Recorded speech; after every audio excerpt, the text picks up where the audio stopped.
ধরেন বাংলাদেশ সরকার কি পদক্ষেপ নিয়েছে বা নিচ্ছে এখনো পর্যন্ত আমরা জানি না।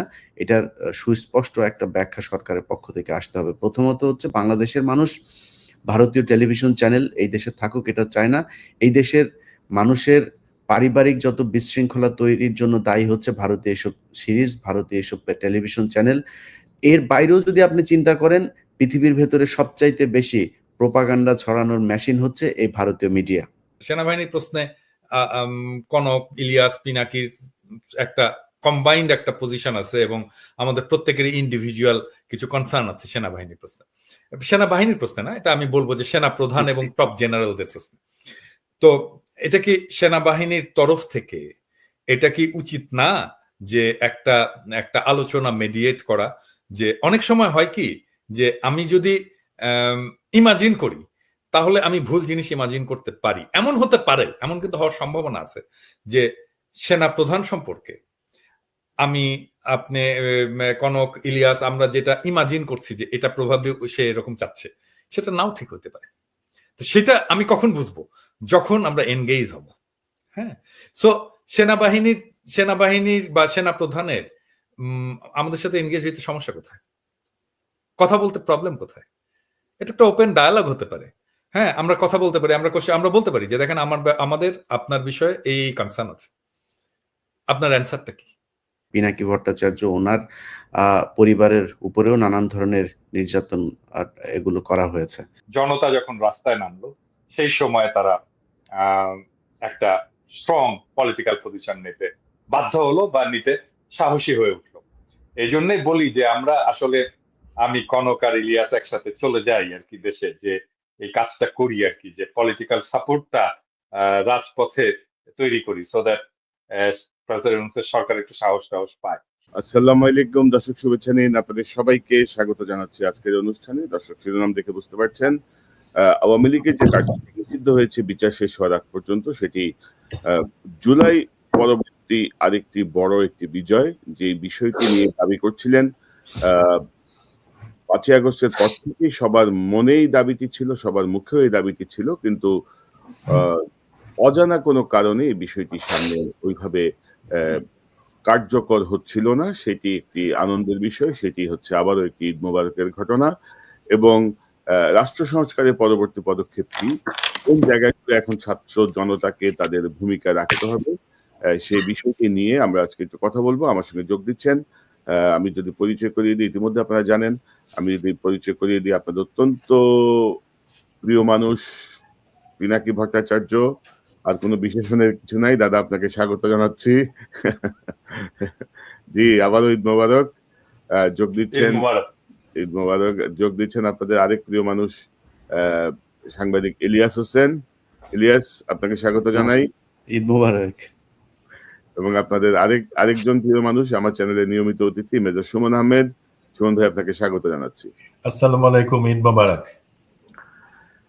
সবাইকে নিয়ে এই আলোচনাটা গতকালই করতে চাইছিলাম, কিন্তু পিনাকিদা ছিলেন প্যারিসের বাইরে, ইলিয়াসও ব্যস্ত ছিল, কথা হলো না। তো দাদা, এই যে ধরেন অবশেষে আওয়ামী লীগের এই কার্যক্রম আসলে নিষিদ্ধ হলো, মানে বিচার শেষ হওয়ার আগ পর্যন্ত, তো এটা কতটুকু কার্যকর হবে বলে মনে করেন, বা এই মুহূর্তে করণীয় কি? কারণ আমরা তো ধরেন নানা রকমের ধানাই পানাই দেখছি, তো উপদেষ্টা পরিষদের ভিতরেই যে অবস্থা দেখি আর কি হাসিনা লোকজনের, তো তাতে আপনি কি মনে করছেন এই জায়গাটা? এখান থেকে আমি একটু আলোচনা শুরু করি। প্রথম বিষয়টা হচ্ছে যে এটা তো অনেক আগে হওয়ার কথা ছিল, এবং উপদেষ্টা পরিষদ কিন্তু গত বছরই একটা সিদ্ধান্ত নিয়েছিল যে আওয়ামী লীগের কার্যক্রম এটা বন্ধ থাকবে। কিন্তু এটার আইনি প্রক্রিয়া কি হবে, কিভাবে এটাকে ইমপ্লিমেন্ট করা হবে, আবার পশ্চিমা বিশ্বের একটা চাপ ছিল। পশ্চিমা বিশ্বের চাপটা কিন্তু আবার এটা পশ্চিমা বিশ্বের নিদর্শন। ইন্ডিয়া থেকে পশ্চিমা বিশ্বকে দিয়ে বলানো যে আওয়ামী লীগকে আসলে নিষিদ্ধ হবে, কারণ ইন্ডিয়ার একটা বড় ধরনের চিন্তা আছে যে সত্যিকার অর্থে আওয়ামী লীগ যদি বাংলাদেশের রাজনীতি থেকে চলে যায় তাহলে আমার স্টেকটা কে দেখবে। অবশ্যই এই ক্ষেত্রে আমি মনে করি যে এখন তাদের স্টেক দেখার লোকজন হয়ে গেছে আর কি। এখন মানে তাদের ইন্টারেস্ট এত বিস্তৃত যে বাংলাদেশে তাদের স্টেক দেখার অনেক লোক ইভেন ফ্যাসি বিরোধী লড়াই যারা করেছে তাদের মধ্যেও আছে, আমি তাদের নাম বলতে চাই না, তাদেরকে বিব্রত করতে চাই না। কিন্তু এই কাজটা দেখা যাচ্ছে যে মানে প্রফেসর ইউনূসের সরকার তো হচ্ছে সবচেয়ে বড় রাজনৈতিক প্রতিষ্ঠান একটা দেশে। তো প্রফেসর ইউনূসের সরকারও একটা রাজনৈতিক প্রতিষ্ঠান হয়ে ওঠা উচিত ছিল, কিন্তু ওনারা রাজনীতিটা করতে পারছেন। দেখা যাচ্ছে যে রাজনৈতিক প্রশ্নে ওনারা সিদ্ধান্তহীনতায় ভুগছেন, দোদুল্যমান আছেন, এবং জনগণের তরফ থেকে যখন একটা চাপ আসে, যখন সে রাজপথে একটা শক্তি দেখে, তখন সে রাজনৈতিক সিদ্ধান্তটা নিতে সফল হয়, যেটা আমরা দেখেছি 32 নম্বর জয় বাংলা করার সময়, এবং তারপরে এখানেও দেখলাম যে আমার মনে হয় যে যেইটুকু এখন অগ্রসর হয়েছে সেটা ভালো হয়েছে। এবং যেই পলিটিক্যাল অ্যালায়েন্সটা গড়ে উঠেছে রাজপথে এই আওয়ামী লীগ নিষিদ্ধের প্রশ্নে, সেইটা একটা খুবই গুরুত্বপূর্ণ বিষয়, এবং আমি এটা মনে করি এটা মার্চ ফর গাজার সাবসিকুয়েন্ট স্টেপ, যেখানে যেই রাজনৈতিক শক্তিটা গড়ে উঠছে একটা ফ্যাসি বিরোধী পিওর রাইট ন্যাশনালিস্ট এবং স্ট্রং, আমি যেটা বলবো যে close to our religious culture, এরকম একটা পলিটিক্যাল ফোর্স তৈরি হয়ে উঠছে। এবং এই পলিটিক্যাল ফোর্সের মধ্যে আমরা এখানে ছাত্রদেরকে পেয়েছি, এনসিপি কে পেয়েছি। এটা আমাদের একটা খুবই বড় অর্জন হয়েছে যে আমাদের একটা প্ল্যাটফর্ম তৈরি হয়েছে, যে প্ল্যাটফর্মের উপরে ভর করে আমরা ভবিষ্যতের রাজনীতির পথে অগ্রসর হব, এবং আমার মনে হয় এটাই আগামী বাংলাদেশের নেতৃত্ব দেবে, এই প্ল্যাটফর্মটাই বাংলাদেশের আগামী নেতৃত্ব। দাদা আমি আবার আসছি আপনার কাছে। দাদা আপনার সাউন্ডে একটু আনক্লিয়ার মনে হচ্ছে আমার কাছে, হয়তো মাইক্রোফোনের জটিলতা বা অন্য কোনো কিছু। আপনি একটু যদি রিমুভ করে আবার ইয়ে করেন মাইক্রোফোনের পয়েন্টটা আর কি। আমি আবার ঢুকছি তাহলে। জি আবার একটু ইয়ে করেন। তো ইলিয়াস একটু আপনার কাছে শুনি, এই যে ঈদ মোবারক আওয়ামী লীগ যে কার্যক্রম যে নিষিদ্ধ হলো আসলে কতটুকু কার্যকর হবে, বা এই মুহূর্তে আপনি কি মনে করছেন, আপনার পর্যবেক্ষণটা কি? কনক ভাই, আপনি সবাইকে ঈদ মোবারক। আগে আপনি কালকে জ্যাকসন হাইটে ছিলেন। বৈষম্য বিরোধী আন্দোলনের যারা এখানে কাজ করেছেন তাদের নেতৃত্বে বিএনপি জামাতের লোকজনও ছিল, আপামর জনতা এখানে তাদের ব্যানারে সেখানে গিয়েছিল। মূলত যুক্তরাষ্ট্রে আসলে যে ব্যানারে আসলে এখানে বিএনপির লোকজনই বেশি ছিল, এবং সেই আনন্দ মিছিলের সামনে এসে আওয়ামী লীগ, এখানে আওয়ামী লীগের শুধু যে টোকাই শ্রেণীর কয়েকজন ছিল এরকম না, আওয়ামী লীগের প্রেসিডেন্ট ছিল, যুক্তরাষ্ট্র আওয়ামী লীগের সভাপতি সিদ্দিকুর রহমান ছিলেন, এবং আরো অনেক তাদেরকে এখানকার যে নেতৃত্ব স্থানীয় যারা সবাই ছিলেন, তারা এখানে বিএনপির নারীদের গায়ে হাত দিয়েছেন, ধাক্কাধাক্কি করেছেন। সেটা নিয়ে পুলিশ রিপোর্টও হয়েছে আমি যতটুকু জানি। তো একটা জিনিস চিন্তা করেন কনক ভাই, আপনি যখন এখানে ছিলেন, আমাদের এখানে যে কজন আছে সবার পরিবারের উপরেই ছোটখাটো হয়েছে, কিন্তু সরাসরি যদি বলি পরিবারের সদস্যদের উপরে আপনার বোনকে ধরে নিয়ে গিয়েছেন। আমি যেদিন 21 টেলিভিশনের চেয়ারম্যান যেদিন জেলে যান, সেদিন আমার ছোট ভাই বাংলাদেশের একটা বেসরকারি টেলিভিশনে সাংবাদিকতা করতো। সেই রাতেই তাকে সেখান থেকে স্যাক করা হয়েছে, এবং সে অফিসে যায়নি। তার সেই বেতন ভাতা সেই জিনিসগুলো আপনার ফেরত দেওয়া হয়নি এখন পর্যন্ত। আপনার বোনকে ধরে নিয়ে যাওয়া হয়েছে। তো ধরেন, আমরা আমাদের পরিবারের উপরে যত ধরনের নির্যাতন, অত্যাচার, আইনি নানান ধরনের মামলা তো অভাব নাই, সেগুলো এখনো আছে, সেগুলো করা হয়েছে। কিন্তু আওয়ামী লীগ যে এই যে বাইরে বসে বসে তারা এত ধরনের ষড়যন্ত্র করছে, এবং আপনি দেশের ভেতরেও যদি চিন্তা করেন, আমি অনেকগুলো ওদের ইন্টারনাল গ্রুপ যেগুলো আছে সেগুলো আমাকে বিভিন্ন সংস্থা থেকে যখন দেয়, সেগুলো আমি আমার ফেসবুক, ইউটিউবে পোস্ট করি। সেই তথ্য ধরে কিন্তু তাদেরকে ধরা সম্ভব। মোবাইল নাম্বারগুলো সেখানে থাকে, এটা ধরে 1 মিনিটের ব্যাপার তাদের ট্রেস করা যে তারা কোথায় আছে, তাদেরকে ধরা হয় না। তো এরা দিনকে দিন এই ধরনের আস্ফালন দেখাচ্ছে বিদেশে বসে বসে। আমরা এখানে বসে অনেক কথা বলেছি, আমরা ইউটিউবে আমরাও এখানে আমাদের যে অ্যাক্টিভিটি সেগুলো করেছি, কিন্তু কোনোদিন কারোর গায়ে হাত তুলে না, কারোর সাথে মারামারি করে না, বরং এরা ওই সময় আমাদের সাথে মারামারি করতো, এখনো করছে। তো বাংলাদেশ তো এখন পরিবর্তন হয়েছে, এখনো তাদেরকে এগুলো করতে দেওয়া যাবে না। তো আমরা কারোর বাড়িতে যে হামলা হোক, কারো পরিবারের মানুষের উপরে আঘাত করা হোক, আমরা এটা চাই না, একদমই চাই না আমরা। কিন্তু তাদের তো দেশে তাদের ব্যাপারে তো আইনি ব্যবস্থা নিতে হবে। এটা আমি মনে করি নেয়া খুবই জরুরি। আর আরেকটা বিষয় আমাদের গতকালকে আমি পরে যেটা শুনলাম যে আমাদের জুলকারনাইন, সায়ের সহ আরো অনেকেরই এই বিশেষ করে কয়েকটা টেলিভিশন চ্যানেলকে ভারতে নিষিদ্ধ করা হয়েছে। সেই সাথে আমি, আপনি, পিনাকি দা আমাদের চ্যানেলগুলো তো নিষিদ্ধ আছেই। আ এখন এটার ব্যাপারে তারা কেন আমাদের সরকারের বিরুদ্ধে মিথ্যাচার করার পরেও এই দেশে চলমান থাকবে? এই ব্যাপারেও সরকারকে একটা সুস্পষ্ট নিতে হবে। আর আপনি যে প্রশ্নটা করেছেন যে নিষিদ্ধের ব্যাপারে, দেখেন নিষিদ্ধের এখানে আমি আমার যাদের সাথে আলাপ হচ্ছিল, যারা এটার সাথে ছিলেন তাদের অনেকের সাথেই কথা হচ্ছিল এবং আমাদের একটা আল্টিমেট টার্গেট ছিল যে আমি তাদেরকে যেটা বলেছিলাম যে, "ভাই হতে পারে সরকার এখানে কোনো কিছুই করবে না।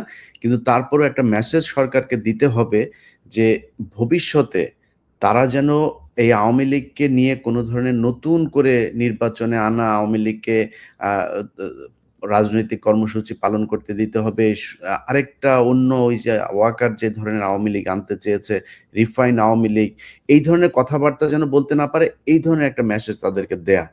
সো আমার মনে হয় তার চাইতে অনেক বেশি কিছু হয়েছে।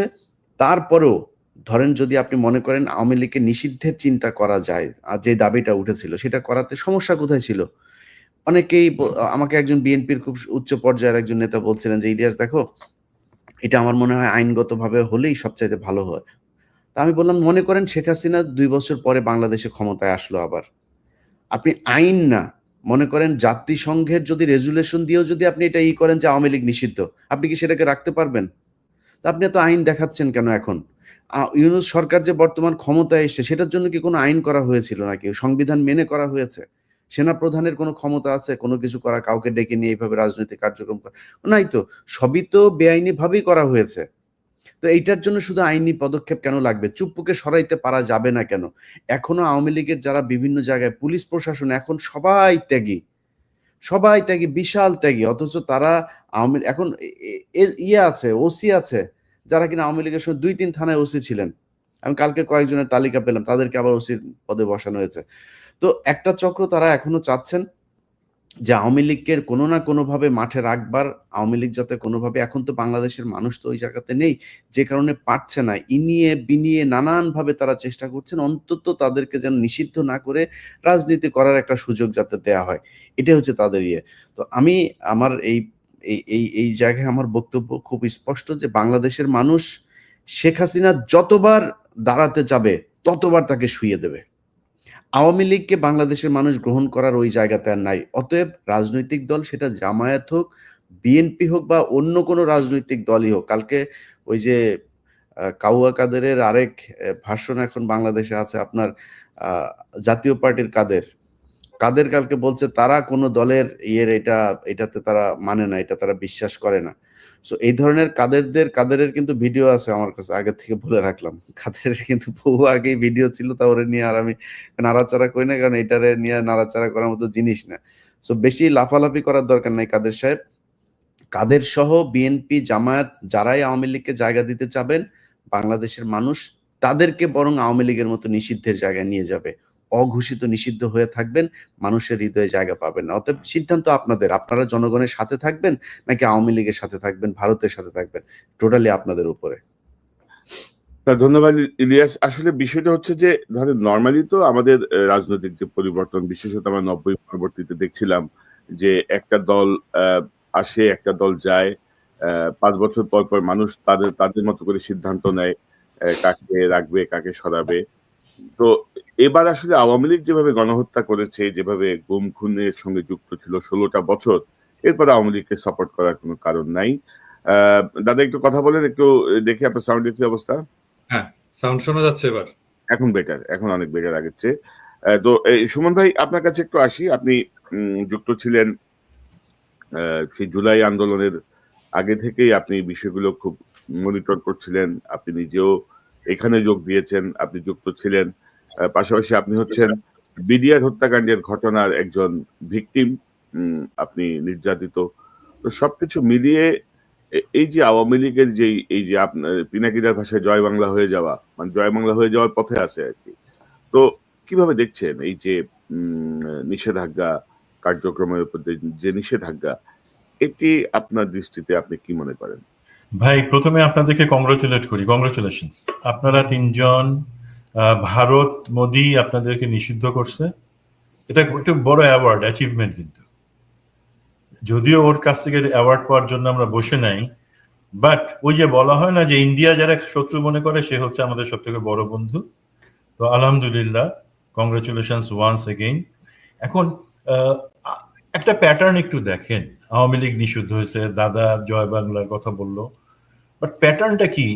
এই যে যারা গুম খুন এবং অন্যান্য অর্থ পাচার, দুর্নীতি, এই সব কিছুতে আওয়ামী লীগের সাথে ছিল, তাদের ব্যাপারে দেখবেন এই ভ্রমণে নিষেধাজ্ঞা, তাদের বিরুদ্ধে মামলা, এই জিনিসগুলা তারা যখন বাইরে সেফলি চলে যাইতেছে তারপরে হইতেছে। কিন্তু অনেকে বাইরে আছে, আমি অবাক হয়ে যাই যে তাদের পাসপোর্ট, ভ্রমণ, পরিবার সহ ভ্রমণে নিষেধাজ্ঞা দেওয়া হইতেছে। এটা কি ভ্রমণে নিষেধাজ্ঞা নাকি ফেরত আসার নিষেধাজ্ঞা, সেটা একটা বড় কোশ্চেন।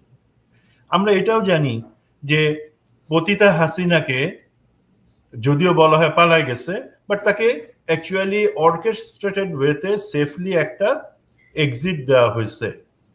এবং এই আওয়ামী লীগকে পুনর্বাসনের একটা পথ খোলা রেখে এবং তাকে নিষিদ্ধ করার জায়গাটা ডিলের মধ্যে ফেলে এতদিন পরে যখন করা হলো, একটু তাকায় দেখেন এর মধ্যে কি হয়েছে। এখন আওয়ামী লীগ দেশে যতটা না অ্যাক্টিভ, অবশ্যই তাদের শক্তি আছে, এটা আমি অস্বীকার করব না, বাট তারা যেই পরিমাণে টাকাগুলাকে সেফলি নিয়ে যেতে পারছে, ইভেন 2 মাস আগে পর্যন্ত তাদের আওয়ামী লীগ নেতাদের ব্যাংক অ্যাকাউন্টের টাকা বাংলাদেশ ব্যাংকে এবং অন্যান্য ব্যাংক থেকে সেটা চলে গেছে। এখন পর্যন্ত ইলিয়াস একটা প্রোগ্রামে সকালবেলা বলছেন যে শেখ হাসিনার চাচা শেখ কবির, তাকে হাজার হাজার কোটি টাকার কন্ট্রাক্ট এখনো দেওয়া হচ্ছে এবং দেওয়া হয়েছে। তো আওয়ামী লীগকে গায়ে গতরে যেই শক্তিটুকু, সেই শক্তিটুকু কিন্তু মাসলটাকে তাকে বাড়ানোর সুযোগ দিয়ে তারপরে সরকার, এখন আমি সরকারের এই সিদ্ধান্ত যতটুকু নিচ্ছে স্বাগত জানাই, বাট আমার অবশ্যই কোশ্চেন আছে বর্তমানে যে উপদেষ্টা বা যারা সমস্ত ক্ষমতার কেন্দ্রে, তাদের সদিচ্ছা কতটুকু আছে। তারা কি অ্যাকচুয়ালি চাইছে যে না ঠিক আছে আওয়ামী লীগ তাদের শক্তিটাকে বাইরে নিয়ে যাক, সেখান থেকে তাদের সেই শক্তি সংহত করে, শুধু আওয়ামী লীগ হিসাবে না, আওয়ামী লীগ তো এখন সরাসরি নিজে আওয়ামী লীগ হিসেবে আসবার, তারে যদি আমরা নিষিদ্ধ নাও করি সে আসবে না লজ্জার চোটে, বাট আওয়ামী লীগের যেই ঘুঁটিগুলো এখানে আছে, সেই রাজনৈতিক দল হোক, সরকারি কর্মকর্তা কর্মচারী হোক, অথবা বাহিনীর মধ্যে হোক, তাদেরকে মোটামুটি একটু আবার অক্সিজেন দিয়ে তাদেরকে তাজা করি, সেই তাজা করার সময়টা নেওয়া হয়েছে। আওয়ামী লীগের কার্যক্রম তো এখন মেইনলি ভারতে তাদের দাদার বাড়িতে বসেই হচ্ছে। যুক্তরাষ্ট্র আওয়ামী লীগের গতকালকে সভার কথা, মানে কাজের কথা ইলিয়াস বললেন, ইউকেতে দাদা বলতে পারবেন, প্যারিসে হয়তো তারা সংঘবদ্ধ না, বাট যুক্তরাজ্যে আমরা দেখতে পাচ্ছি তারা কতটা শক্তি সংহত করতেছে। তারা এর মধ্যে দুতিয়ালির কাজগুলো সমস্ত কিছু করতেছে। এখন আমরা যদি এই নিষিদ্ধের কাজটা, যেটা সময় মতো করতে পারতাম, এখন এই জায়গাটা, এই যে সিদ্ধান্তটা, এটি কিন্তু ছাত্র জনতার, বিশেষ করে হাসনাত আব্দুল্লাহর একটি উদ্যোগের পরে অনেকটা বাধ্য হয়েছে। ছাত্ররা, রাজনৈতিক দলগুলো, ছাত্র জনতা যখন অবস্থান নিয়ে নিল, তখন এই সিদ্ধান্তটা আসতে বাধ্য হয়েছে। গতকাল গেজেট হয়েছে। কিন্তু উপদেষ্টা পরিষদের ভেতরে আমি যদি একটা বক্তব্য দেখাই, তো দাদা আপনার কাছ থেকে শুনি। ধরেন এই জাতীয় মানে তত্ত্ব মাথায় নিয়ে যিনি বসে আছেন, গুরুত্বপূর্ণ উপদেষ্টা, এবং এর বাইরে তো আওয়ামী লীগের, আওয়ামী পন্থী, আওয়ামী লীগের কে সার্ভ করা, আওয়ামী লীগের তাকে সুবিধা নেয়া, মানে এ নাম্বার অফ উপদেষ্টা, এ নাম্বার অফ সহকারী কিন্তু সরকারে বসা। তো আপনি কি মনে করেন যে মানি টক্স ভাই, মানি টক্স। তো এখন পরবর্তী সংস্কারটা কি? মানে এখান থেকে আমরা আলোচনাটা শুরু করি। এখানে আমি আজকে একটা এপিসোড করেছি আর কি, মানে আওয়ামী লীগ নিষিদ্ধের প্রশ্নে আমরা আমাদের চিন্তাটা সলিড ছিল না। হ্যাঁ, মানে আসলে আওয়ামী লীগকে কেন আমরা নিষিদ্ধ করতে চাই, এটা কি আমরা গণদাবি দিয়ে করছি? যেমন ধরেন মির্জা ফখরুল বলল যে জনতা সিদ্ধান্ত নেবে, এটা কি আসলে জনতার সিদ্ধান্তের বিষয় নাকি এটা রাষ্ট্রের সিদ্ধান্তের বিষয়? এবং আসলে প্রথম প্রশ্নটা হচ্ছে যে আওয়ামী লীগকে আমরা কেন নিষিদ্ধ করব, এই প্রশ্নটার খুব সলিড জবাব আমাদের গণপরিসরে ছিল না। আমার মনে হয় যে আমরা এখন এটার জবাবটা পেয়েছি জন্যই আওয়ামী লীগকে আসলে আমরা নিষিদ্ধ করতে পারলাম এভাবে। প্রথম বিষয়টা হচ্ছে যে কোন দল একটা দেশে রাজনীতি করতে পারবে কি পারবে না, এইটা ডিপেন্ড করে একটা কন্ডিশনের উপরে। সেটা হচ্ছে যে সেই দলটা সেই রাষ্ট্রের যে ফান্ডামেন্টাল প্রিন্সিপাল বা বুনিয়াদি যে নীতি সেইটার সাথে সঙ্গতিপূর্ণ কিনা। এখন বাংলাদেশের বুনিয়াদি যে ফাউন্ডেশনাল যে প্রিন্সিপাল সেটার সাথে আওয়ামী লীগের তফাৎটা কোথায়, আওয়ামী লীগের বিরোধটা কোথায় হলো? নাম্বার ওয়ান, আওয়ামী লীগ রাষ্ট্র যেটাকে রাষ্ট্রের যে ইনস্টিটিউট, মানে রাষ্ট্র তো ইনস্টিটিউটের সমষ্টি, মানে সেখানে পুলিশ থাকবে, আর্মি থাকবে, বিডিআর থাকবে, প্রশাসন থাকবে, আমলাতন্ত্র থাকবে, নির্বাচন কমিশন থাকবে, ব্যুরোক্রেসি থাকবে, এইটাই মিলেই তো তার পুরো ইনস্টিটিউট। তো এই ইনস্টিটিউট গুলোকে সে ধ্বংস করেছে। তার মানে রাষ্ট্রের যে ফাউন্ডেশনাল প্রিন্সিপাল সেটাকে সে নষ্ট করেছে। প্রত্যেকটা আর্মিকে নষ্ট করেছে, জুডিশিয়ারিকে নষ্ট করেছে, পুলিশকে নষ্ট করেছে, প্রশাসনকে নষ্ট করেছে, ব্যুরোক্রেসিকে নষ্ট করেছে।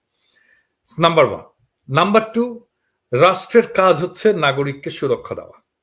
এটা হচ্ছে রাষ্ট্রের সাথে নাগরিকের যে কন্ট্রাক্ট, যেটা আমরা সংবিধান বলি। উল্টা রাষ্ট্রটাকে তৈরি করছে নাগরিকের জীবনটাকে অনিরাপদ করার জন্য। মানে আমি এর বিরুদ্ধে কোনো অভিযোগ দিতে পারবো, কোনো ফলস অভিযোগও দিতে পারছি না, মিথ্যা অভিযোগও দিতে পারছি না যে তাকে মিথ্যা অভিযোগ দিয়ে আমি তাকে জেলে ঢুকাই দেবো, সেটাও আমি করতে পারছি না। কিন্তু আমার তাকে জেলে ঢুকাইতে হবে, তাকে আমার নির্বাসনে দিতে হবে, তাকে আমার আটকাইতে হবে। সেই জন্য আমি কি করব? আমি আয়নাঘর বানাবো, একটা দুইটা না, হাজার হাজার আয়নাঘর বানাবো সারা দেশে, এবং সেইখানে আমি বিনা বিচারে নাগরিককে তুলে ধরে দিনের পর দিন রেকর্ড ছাড়া আটকে রাখবো। সো নাগরিকের জীবন করেছে অনিরাপদ, নাগরিকের জীবনের সুরক্ষা সেটা সে নষ্ট করেছে। 3 নাম্বার, আমি আমার নেতা নির্বাচন করতে পারবো ভোট দিয়ে, সেই নেতা নির্বাচন করার ক্ষমতাকে আমার হাত থেকে কেড়ে নিয়েছে। 4 নাম্বার, রাষ্ট্রে বাংলাদেশের যে ফাউন্ডেশনাল প্রিন্সিপাল সাম্য, মানব সত্তার মর্যাদা, তো মানব সত্তার মর্যাদা, সাম্য এবং গণতন্ত্র, তিনটাকেই সে ধ্বংস করেছে, নষ্ট করেছে। এই দলটাকে তো রাখতে পারি না আমরা। এটাকে তো মানে আমি কি বাংলাদেশে একটা ডাকাত দলকে অপারেট করতে দেব যে আমি ডাকাতি করব? ভাই, হ্যাঁ, আমারও তো সংগঠন করার স্বাধীনতা আছে, ডাকাতিও তো একটা সংগঠন, তাই না? অনেক কয়েকজন লোক মিলে একটা সংগঠন করে, তো আমি কি ডাকাতের সংগঠন করতে দেব? করতে দেওয়া উচিত? মানে ধরেন ডাকাতের দল যদি একটা কনস্টিটিউশন বানায়, একটা ঘোষণাপত্র বানায় যে আমার হচ্ছে যে আমি ডাকাতি করব, এবং ডাকাতি করার যে ডাকাতি করে যা আমি পাবো সেটা আমি দরিদ্র মানুষের মধ্যে বিলাই দেবো, এটা এরকম যদি একজন কেউ করে, আমি একটা রবিনহুড হব আর কি। সেটা একটা গঠনতন্ত্র থাকবে, মানে আপনি ডাকাতি করবেন আর আমরা বলবো যে উনি তো 5 ওয়াক্ত নামাজ পড়ে, মানে ওই রকম আর আপনি মানুষ মারবেন, আমি বলবো এটা তো মুক্তিযুদ্ধের সপক্ষের দল। হ্যাঁ, আমি কি এটাকে করতে দেবো? আমি তো এটা করতে দেবো না। মানে ডাকাতি যত মহৎ উদ্দেশ্য নিয়ে করা হোক না কেন, আমি তো সেটাকে করতে দেবো না। তো ফাউন্ডেশনাল প্রিন্সিপালের সাথে কন্ট্রাডিক্টরি কোন অর্গানাইজেশন দেশে থাকতে পারবে না। এখন এটা যদি বাংলাদেশ সব দল আমরা সবাই মিলে যদি বলি যে না থাকুক, এটা থাকা উচিত, তারপরে এটা থাকতে পারে না। রাষ্ট্রকেই নিজের জন্যই সেটাকে ধ্বংস করতে হবে, নষ্ট করতে হবে, তাকে নিষিদ্ধ করতে হবে। আর আমরা যদি সবাই মিলেও বলি যে না এই দলের থাকা চলবে না, কিন্তু এটা ফাউন্ডেশনাল প্রিন্সিপালের সাথে কন্ট্রাডিক্ট করে না, তাহলে তাকে আমরা নিষিদ্ধ করতে পারি না। এই জায়গাটায় আসলে একমত হইতে হবে। হ্যাঁ, এখন বলতেছে না এই যে কতজন এই যে কথা কামাল বলে না যে এটা একটা ফ্যাসিবাদী আমরা দলকে কেন নিষিদ্ধ করব, এমনকি আসিফ নজরুল যেটা বললেন যে আমরা দলকে কেন নিষিদ্ধ করব, এই দলের তো আছে, আমরা এটা করতে পারি না। নো, আপনি আগে দেখবেন আসলে এই দলটা ফাউন্ডেশনাল প্রিন্সিপালের সাথে কন্ট্রাডিক্ট করেছে কিনা। যদি করে আপনি এখানে রাখতে পারবেন না, যদি না করে আপনি এটাকে কোনোভাবে নিষিদ্ধ করতে পারবেন না। প্রশ্নটা ওই জায়গাটায়, প্রশ্নটা এটা না যে আমি একটা রাজনৈতিক দলকে নিষিদ্ধ করতে পারি কি পারি না। 2 নাম্বার হচ্ছে এটা জনমতেরও বিষয় না। যেমন আমরা যদি সবাই মিলে মনে করি যে একটা দলকে আমরা নিষিদ্ধ করে দেব, কিন্তু এটা ফাউন্ডেশনাল প্রিন্সিপালের সাথে এটা কন্ট্রাডিক্ট করে না। হ্যাঁ, যেমন ধরেন মানে জামাতের নিষিদ্ধ, জামাত যে নিষিদ্ধ করলো আওয়ামী লীগ, জামাতের নিষিদ্ধ করাটা কি এটা কি বৈধ? এটা কি করতে পারে? সে পারে না। কারণটা হচ্ছে জামাত রাষ্ট্রের ফাউন্ডেশনাল প্রিন্সিপালের সাথে কন্ট্রাডিক্ট করে না। মানে তার কাজ, মুক্তিযুদ্ধের পর থেকে তার কাজ, 1971-এর 16 ডিসেম্বরের পর থেকে তার কাজ, তার গঠনতন্ত্র, তার সংবিধান, তার রাজনীতি, কোনো কিছু বাংলাদেশের ফাউন্ডেশনাল প্রিন্সিপালের সাথে কন্ট্রাডিক্ট করে না। সেজন্য আমরা জামাতকে যে নিষিদ্ধ করেছি এটা এক জিনিস না। এবার বোঝা গেছে, মানে ক্লিয়ার হয়েছে বিষয়টা। জি, এই জায়গাটাতে এসে এটা ইভেন রাজনৈতিক দলগুলো এখানে এসে প্রবলেম করছে।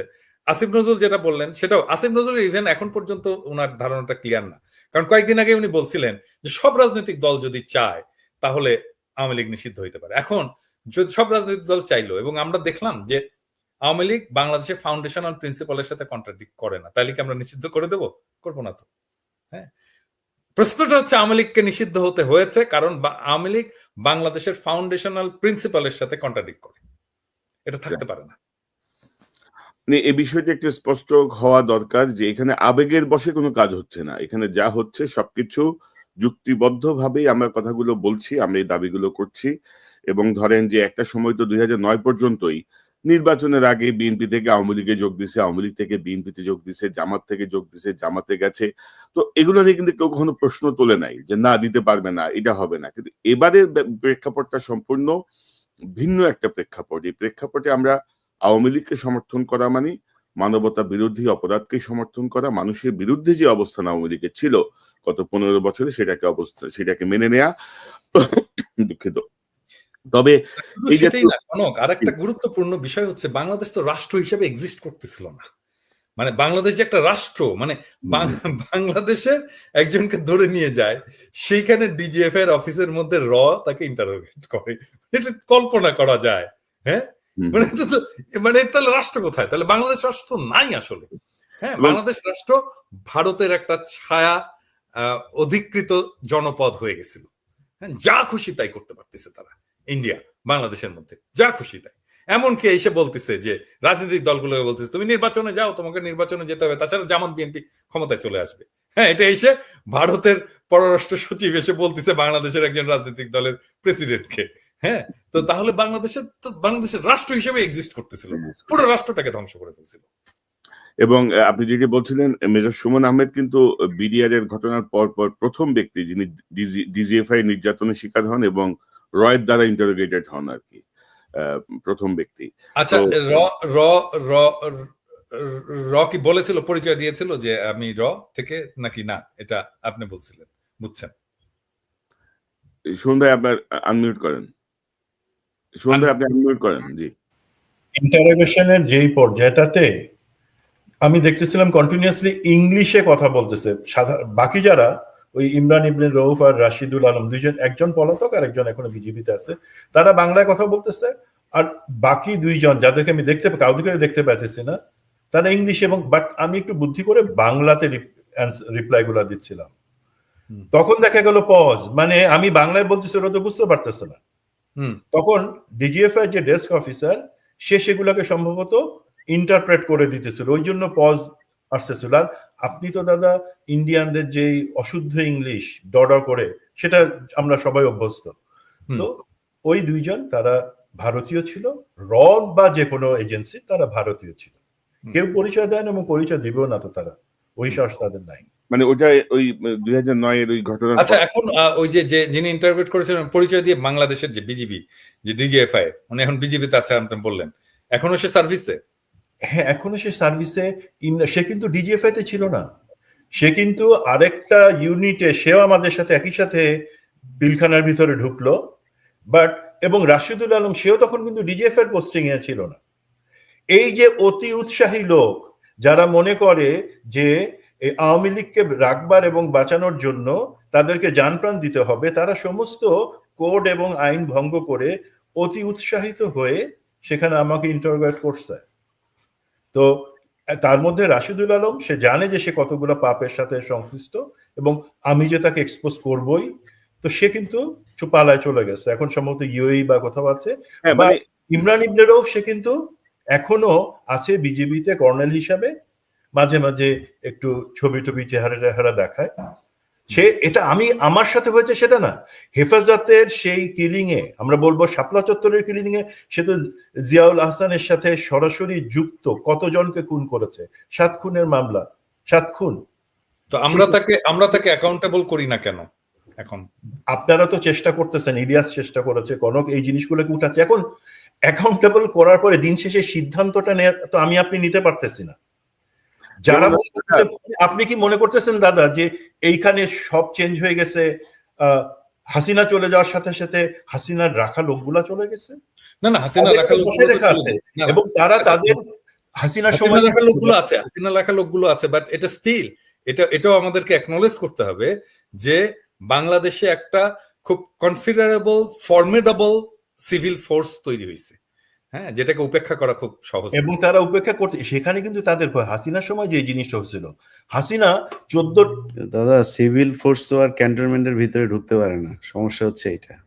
হাসিনা 14 নির্বাচনের পর থেকে প্রতিটা দিন কিন্তু তার হিসাব ছিল যে সে ক্ষমতা থেকে সরে যাওয়া মানেই তাদের সবার পতন, কচু কাটা।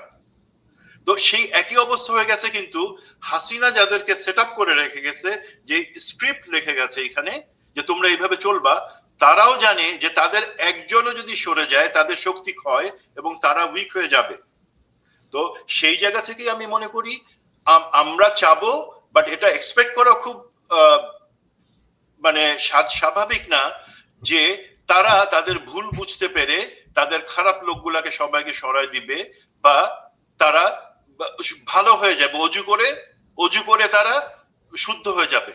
আমি আশাটুকু করি না, বিকজ আমি দেখেছি তারা এখনো কিভাবে প্রতিটা জায়গায় তাদের লোককে বসায় রাখছে, এবং সেই কারণে আমি মনে করি যে ঘোষণাটুকু আসছে সেটা মন্দের ভালো, যে আওয়ামী লীগকে সেই পর্যন্ত কার্যক্রম বন্ধ রাখা হচ্ছে। That's my point.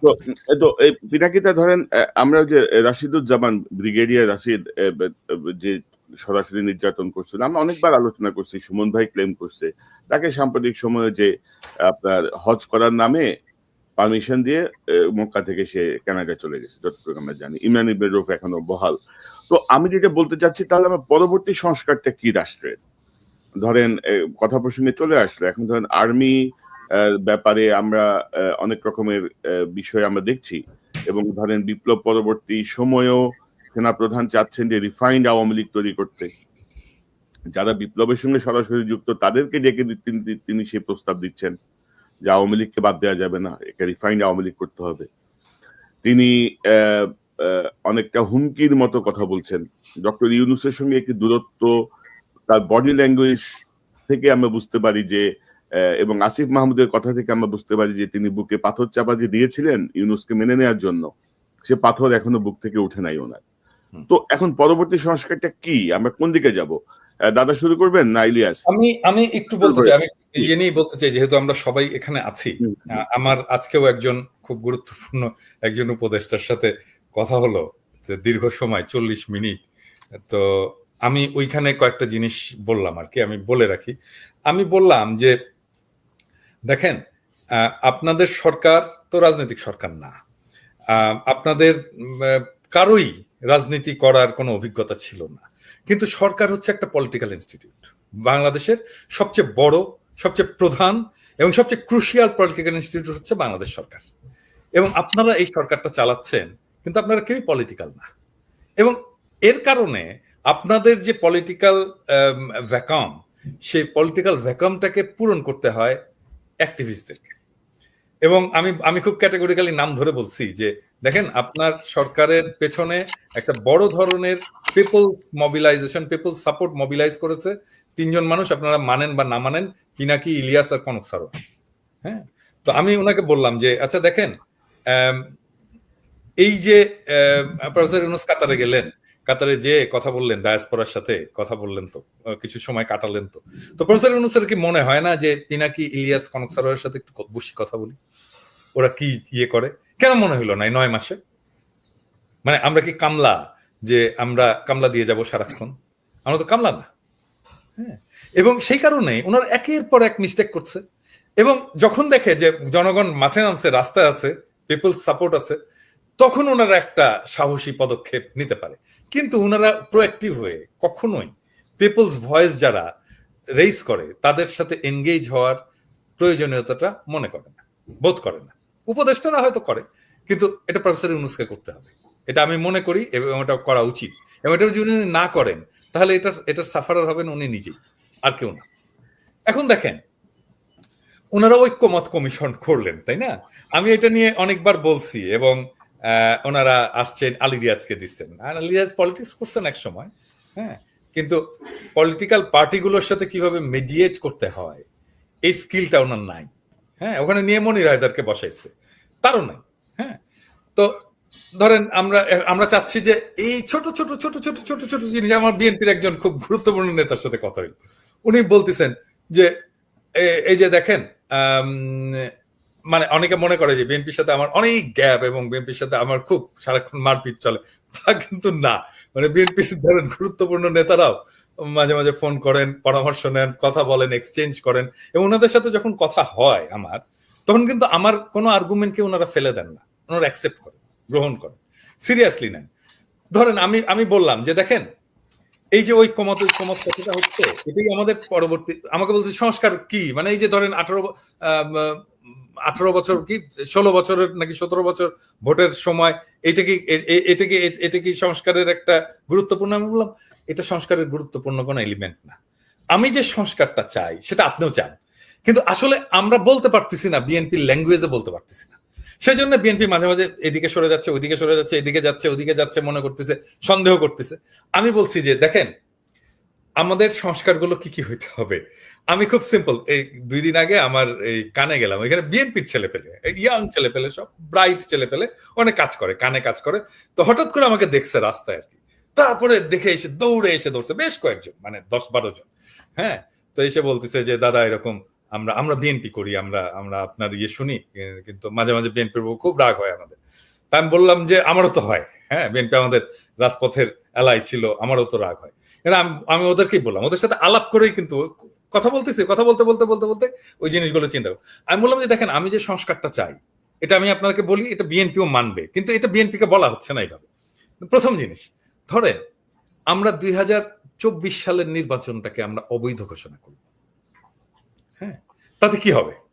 তাতে শেখ হাসিনার সরকারটা দখলদার সরকার হিসেবে ঘোষিত হবে, তাই না? তাহলে কি হবে? অবৈধ ঘোষণা করলে শেখ হাসিনার সরকার দখলদার সরকার হলো, তাহলে আমাদের জুলাই বিপ্লবে আমরা যা যা করেছি, হ্যাঁ, সবকিছু বৈধ হয়ে যায়।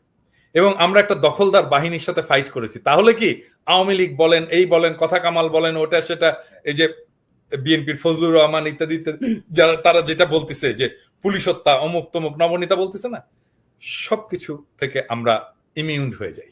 হ্যাঁ, কারণ আমরা দখলদারের সাথে তো ফাইট করব, তাদেরকে মারবো, ওরা আমাদেরকে মারবে। তাহলে শেখ হাসিনার সরকার একটা দখলদার সরকার এবং শেখ হাসিনার বাহিনী একটা দখলদার বাহিনী হিসেবে আমরা এস্টাবলিশ করে ফেলতে পারি। বিএনপি এটাতে আপত্তি করবে? কখনোই করবে না, তাই না? 2 নাম্বার, সংস্কার প্রশ্নে সংবিধানের এইটা সেটা, অমুক তমুক, ধর্মনিরপেক্ষতা, ওটা সেটা, প্রচুর ছোট ছোট ছোট ছোট ছোট জিনিস। আমি বলছি যে আমি জিয়াউর রহমানের সংবিধান চাই।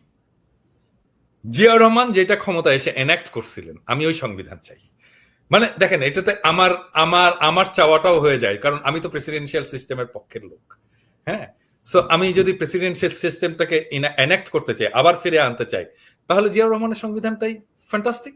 ওইখানে আছে, জিয়াউর রহমান নিজেও প্রেসিডেন্ট ছিলেন। এটা কি বিএনপি না মানবে? এটা হবে? হবে না, বিএনপি এটাও মানবে। তাহলে দেখেন, আমরা 2টা খুবই বড় সংস্কার করে ফেলতে পারবো এবং এটা মানায় ফেলতে পারবো। আমার এত মিটিং এরও দরকার নাই, একটা 5 মিনিটের কথা এটা সবাই মেনে ফেলবে। এইরকম আমরা যদি, আমি তো 2টা বললাম, আমরা যদি চিন্তা করে আরো 2টা বের করি এরকম এবং প্রেজেন্ট করতে পারি প্রেজেন্টেবল ওয়েতে, তাহলে দেখবেন আমাদের সংস্কার নিয়ে এত মূলামূলি আর থাকবে না, এটা সিম্পল হয়ে যাবে। দাদা ধরেন আপনি যেগুলো বলছেন এগুলো ধরেন কি বলবো, এটা ধরেন একটা দীর্ঘমেয়াদী একটা প্রক্রিয়া বা একটা ঐক্যমত্য বা এরকম একটা বিষয় এবং খুবই গুরুত্বপূর্ণ। কিন্তু আমি যদি বলি যে ধরেন আওয়ামী লীগের কার্যক্রম নিষিদ্ধ করা 9 মাসে তারা কোনো সিদ্ধান্ত নিতে পারলো না। 9 মাস পরেও এই যে 11 বছর আগে গুম হওয়া সুমনের বাসায় ওয়ারেন্ট যায়, যেই মামলাগুলো 3 মাসের মধ্যে সকল মামলা এবং ওয়ারেন্ট বাতিল হয়ে যাওয়ার কথা, 9 মাস ধরে তারা এখন লম্বা লম্বা সরি বলে যে আমাদের ভুল হয়েছে। এখন পরবর্তী ছাত্রদের পদক্ষেপ কি হওয়া উচিত? আমরা কি সেনাবাহিনী সংস্কারের দিকে যাব? আমরা কি বিচার সংস্কারের দিকে যাব? আমরা কি মিডিয়া সংস্কারের দিকে যাব? অর্থাৎ যা দেখছি যে রাজপথ থেকে দাবি উত্থাপিত না হলে বা একটা মুভমেন্ট তৈরি না হলে কারো কর্ণকুহরে কিছুই ঢুকবে না। তো আমি এই প্রসঙ্গটা নিয়ে আসছি। ইলিয়াস, আপনি কি মনে করেন যে সংস্কারের পরবর্তী পদক্ষেপটা কি হওয়া উচিত? মানে ছাত্রদেরকেই যদি আমরা বলি যে ছাত্র জনতাকেই রোল প্লে করতে হবে, কারণ আনফরচুনেটলি উপদেষ্টা পরিষদে বিপ্লবের সঙ্গে সংস্পর্শহীন বিপ্লব বিবর্জিত মানুষরা বসে আওয়ামী লীগের দালালি করছে। কেউ কেউ নিজেদের আখের গোছাচ্ছে, কেউ কেউ বুঝতেই পারছে না যে তাদেরকে কেন সেখানে বসানো হয়েছে। আপনি কি মনে করেন পরবর্তী সংস্কারের পদক্ষেপটা কি হওয়া উচিত? দাদার সাথে আমার এই গত 5-6 দিন আগে যে কোনো একজনের ছাত্র নেতাদের যে কোনো একজনের আমরা 3 লাইনে ছিলাম।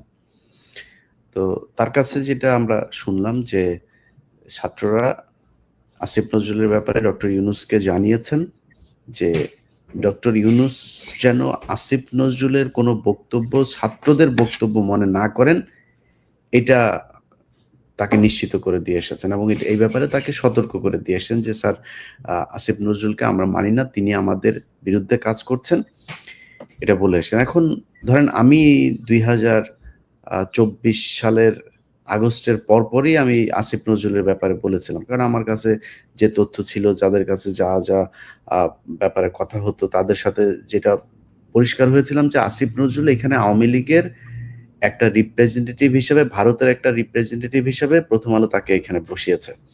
এখন আমরা ধরেন 5 তারিখের আগে কিন্তু সবাই দিশেহারা, কে কি করবে, কি হবে, হাসিনা যে যাবে কি যাবে না, কারোর কোনো প্রস্তুতি ছিল না, থাকার কথাও না। ভারত কিন্তু ঠিকই এই ওয়াকার থেকে শুরু করে সেনাবাহিনীর কয়েকজনকে নিয়ে, আসিফ নজরুলদেরকে নিয়ে দফায় দফায় বৈঠক, কি হবে, কিভাবে কি করা হবে, প্রথম আলো এদেরকে বসানো হয়েছে যে কিভাবে সরকার চলে গেলে কারা কোথায় আসবে। তারা কিন্তু সেভাবে তাদের প্ল্যান ওয়েতেই কিন্তু সেটা করেছেন। এবং তখন যদি আসিফ নজরুলকে নিয়ে যখন আমি কথা বললাম এবং ক্যান্টনমেন্টের ভেতরে এই কনস্পাইরেসি গুলো যখন তুলে ধরলাম, সেটা যদি ছাত্ররা যদি আমার সাথে একই সুরে কথা বলতো, তাহলে কিন্তু আজকের এই পরিস্থিতি তৈরি হতো না। কিন্তু সেই ছাত্ররা কিন্তু বলল, অথচ একজন উপদেষ্টা ছিলেন আসিফ মাহমুদ, তিনি কিন্তু আসিফ নজরুলের পক্ষ নিয়েছিলেন তখন। অথচ তারপরে কিন্তু তারাই কিন্তু সে এবং সাজিস, তারাই কিন্তু পরস্পর বিরোধী বক্তব্য দিলেন। হাসনা তো আরেক ধরনের বক্তব্য দিলেন, আরেক ছাত্র নেতা আরেক ধরনের বক্তব্য নিলেন যে আসলে 5 তারিখ কি হয়েছিল, 4 তারিখে কি ঘটেছিল, কিভাবে তারা ক্যান্টনমেন্টে গেলেন, আসিফ নজরুল কিভাবে প্রধান উপদেষ্টা থেকে আইন উপদেষ্টা হলেন, এগুলো নিয়ে তারা পরবর্তীতে অনেক ধরনের আলাপ করেছে। তো যদি সেটা হয়ে থাকে, তাহলে আগে কেন করেন নাই, এখন কেন করতে হলো? এখন করাতে যে সমস্যাগুলো হয়েছে, আপনি দেখেন আসিফ নজরুলের যে বক্তব্যটা আপনি একটু আগে চালালেন, দেখেন একজন আওয়ামী লীগ নেতা কিংবা ফখরুলের সাথে এই বক্তব্যের কোনো পার্থক্য আছে? একই রকম। এখন ফখরুল, আওয়ামী লীগের লোকজন এই ভাষায় কথা বলে কেন? দাদা যে কথাটা বললেন যে আমাদেরকে ডক্টর ইউনূস ফোন করার একটা সময় পেল না। আরে ভাই, ফোন করা তো বহু পরের কথা। আজকে 9 মাস হয়েছে আমরা আমাদের এই যে আমরা 3 জন মানুষ এক জায়গায় হলে এই বক্তব্যটার মানে অনেক জায়গাতেই অনেকের কাছে অনেক মূল্যবান। যে না, এই 3 জনে একসাথে হয়ে তারপরে বলেছে এই বিষয়গুলো দেখা, এবং হয়ও অনেক কাজ হয়েছেও আমাদের কথায়। এখন পর্যন্ত কেউ আনুষ্ঠানিকভাবে সরকারের কোনো অংশ থেকে বলা হয় নাই যে ইলিয়াস, তোমার নামে যে এতগুলো মামলাগুলোর কাগজগুলো দাও। পিনাকি ভট্টাচার্য, আপনার নামে কি কি মামলা আছে, আমাদের কনক স্যার আপনার নামে কি সমস্যা আছে, আমাদেরকে একটু দেন বলেছে। আমি জানি না আপনাদের বলেছে কিনা এর মধ্যে, আমাকে এখন পর্যন্ত না না, আমার মামলাটা তো কোর্টে যে রিজলভ হয়েছে তাও আমি করিনি। ওই যে আশিক ছেলেটা ছিল বিএনপির ছাত্র দলের, না, সেটা তো আপনি আপনার ব্যক্তিগত উদ্বেগ বা অন্য কেউ একজন করে আমি দিয়েছে। কিছুই করিনি। আশিক যেহেতু নিজে এটা মুভ করছে, আমি সাথে সাথে খালাস হয়ে গেছি। আপনার সামনে ওই দিন আমার কাছে কাগজ চেয়েছে একজন, আপনি দেখেছেন আমি কি উত্তর দিয়েছি। আমি বলছি কেন আপনাকে দিব, কেন আমার মামলার কাগজ আপনাকে দিতে হবে কেন? এই রাষ্ট্র করতে হবে, এই রাষ্ট্রকে এটার পদক্ষেপ নিতে হবে। যদি মনে করেন না যাবো না দেশে, সমস্যা কি? তারা যদি মনে করে ইলিয়াস দেশে আসলে তারা আটক করবো, এই জন্য মামলা জিয়ে রাখেন। এই দেশের জনগণ বিচার করবে একদিন। আসিফ নজরুলের কথাবার্তা, ইলিয়াস দেশে গেলে আটক করতে পারবে না, ওইটা তাদের উদ্দেশ্য কি আমারে বলেন, আমারে বলেন উদ্দেশ্যটা কি, আমারে বলেন তাদের উদ্দেশ্য কি? সে পারবে না সেটা অন্য জিনিস। এই যে কালকে হামিদ যে 2 দিন আগে, আমি মনে করি কি ইলিয়াস, যে আমাদের মামলার চাইতে যাদের আসলে কিছু, এই যে হেফাজতের কত লোকের যে মামলা এরকম আছে, আমাকে যে কতজন রিচ করে এর মধ্যে, হ্যাঁ করতে পারি না সবার জন্য, ওদেরটা করুক আগে। এটা আমি মনে করি যে এই সমস্ত অসহায় মানুষদের জন্য আরেকটা বিষয় আছে। কিন্তু আপনি তো, আমরা তো হেফাজত বলছি বা বলছি, তাহলে বিএনপি সাধারণ কর্মীরা কি পরিমাণ সাফারার, ভিতরে কতজন আছে এখন? বড় বড় নেতারা সব মানে ইয়ে হয়ে বের হয়ে চলে আসছে। বাকিদের অবস্থা কি? বাকিদেরটা কে দেখছে? কত কত কত কত খবরই কত নেই। লক্ষ মামলা ছিল না? হ্যাঁ, খবরই কত নাই। কত তাদের লক্ষ কোনো মামলা খবরই ছিল নাই। না? 10 লক্ষাধিক মামলা ছিল। হ্যাঁ। সেই খবরও কেউ নেয় না। তো হ্যাঁ, আসিফ নজরুলের সেই বক্তব্য আপনি যদি শোনেন তাহলে মনে হবে যে না, আওয়ামী লীগের একজন লোক, উনি খুঁজা পান না। আরে ভাই, আমার দেশের আদালতের দরজা থেকে আপনার ওই ভদ্রলোকের নাম কি, হিন্দু ইয়ের সুখরঞ্জন বালি। সুরঞ্জন বালি। সুখরঞ্জন বালি আমার দেশের আদালতের সামনে থেকে তুলে নিয়ে যায়। আপনি এটা দেশবিরোধী কর্মকাণ্ড না? মানে দেশবিরোধী কর্মকাণ্ড আসিফ নজরুল কয়টা চায় আওয়ামী লীগের ব্যাপারে দেখাইতে, উনি খুঁজে পান না। এখন ওনার এই বক্তব্যের সমস্যা হচ্ছে ভাই, ওই যে ধরেন ডিজিএফআই টান দেয় আসিফ, ওই যে ওই মেয়ের ভিডিওটা কিন্তু ছেড়ে দিব, আসিফ আবার সোজা হয়। আসিফের কিন্তু খুব মনে চায় আমাদের মতো করেই জনগণের সাথে থাকতে, ওনার যে ভালোবাসা জনগণের কাছ থেকে পেতেন সেটা পাইতে আমার বিশ্বাস ওনার খুব ইচ্ছে করে এটা পাইতে। ডিজিএফআই কি এটা পারে না। করে এখন? ইলিয়াস, এটা আমার আসলে জানা দরকার। ডিজিএফআই কি এটা করে? ডিজিএফআই না করলে র করে। ডিজিএফআই তে যদি ডিজিএফআই থেকে তো এখন একটা রিফাইন্ড ডিজিএফআই হয়েছে, এখানে অনেকেই এখন ভালো ডিজিএফআই অফিসার আছে। অস্বীকার করে, ডিজিএফআই কিন্তু অস্বীকার করে যে আমরা এই কাজগুলো করি না দাদা। খুব মানে খুব বিনয়ের সাথে বলে যে না দাদা, দাদা, আমরা কিন্তু এখন দাদা এই কাজগুলো একেবারেই করি না। দাদা ওই লেজ আছে না, লেজ মাথা নাড়ে। শুনেন, এই যে আমাদের এখানে সুন্দর অনেক চেহারা লেজ সুমন ভাই একজন বসে আছেন, ঠিক আছে? এই যে এই স্মার্ট লোকটা, আপনি সেনাবাহিনীতে ভাই প্রশিক্ষণ প্রাপ্ত হিসাবে, এখন ওনারা আপনার সাথে যদি কোনো কথা বলে, কোনো ডিজিএফআই যেটা করে, হানি ট্র্যাপ বলেন আর যেটা বলেন, আপনারা যদি করে আপনি বুঝতে পারেন, তাহলে তো আর সেটা গোয়েন্দা হইলো না। গোয়েন্দারা তো সেইটাই করে যেটা আপনি বুঝবেন না, আমি বুঝবো না। আমরা নিজেরাও অনেক সময় গোয়েন্দাদের অনেক তথ্যে বিভ্রান্ত হই। ধরেন আমি মেজর সুমন এবং কর্নেল মুস্তাফিজ, আমরা তিনজন মিলে 5 তারিখের পরেই একটা শো করছিলাম। আমাদের কাছে খবর ছিল যে বিভিন্ন উপদেষ্টা এবং রাজনৈতিক নেতাদেরকে হানি ট্র্যাপ করা হচ্ছে, এবং তার মধ্যে ধরেন আসিফ নজরুল, তার বিষয়টাও কিন্তু আসছিল। এবং ইলিয়াস যখন প্রথম আসিফ নজরুলের একটা টেলিফোন অডিও কথোপকথন যখন তার হাতে আসে, তখন আমি ইলিয়াসকে বলছিলাম তুমি একটু হোল্ড করো, কারণ আমি একটু চেক ব্যাক করি যে বিষয়টা আসলে ট্র্যাপ করা হচ্ছে কিনা তাকে, মানে এটা কোনো ট্র্যাপের কোনো ইস্যু কিনা। যদি ট্র্যাপের ইস্যু হয়, তাকে যদি কেউ ইউজ করার চেষ্টা করে, আমরা তার পাশে দাঁড়াবো, এরকম একটা ইয়ে ছিল। এবং ইলিয়াসকে দিয়ে আমি কিন্তু অনেকদিন একে হোল্ড করে আমরা আমাদের মতো করে চেক ব্যাক করছি। পরে দেখলাম যে না, আসিফ নজরুল এটা অন্য তরিকায় যাচ্ছে আর কি। তো আমাদের কিছু করার ছিল না। এবং দাদা ওইটা আপনার যে কোশ্চেন, ওই কোশ্চেনের প্রমাণ এইখানে দেখেন। আমি কিন্তু সেই অডিওটা ছাড়ি নাই প্রথমে, কিন্তু আমাকে টেলিগ্রামের একটা নাম্বার থেকে সেই ভিডিওটা দেওয়া হয়েছে, এবং আমি জানি যে ডিজিএফআই যদি কোনো কিছু দেয় গোয়েন্দা সংস্থা, সেটার একটা সিস্টেম আছে, ওই সিস্টেমেই দেয়। আপনাকে দিয়ে বলবে প্লিজ ওয়াচ ইট, এরকম বলে আপনার ছোট একটা টেক্সট দিয়ে রাখবে।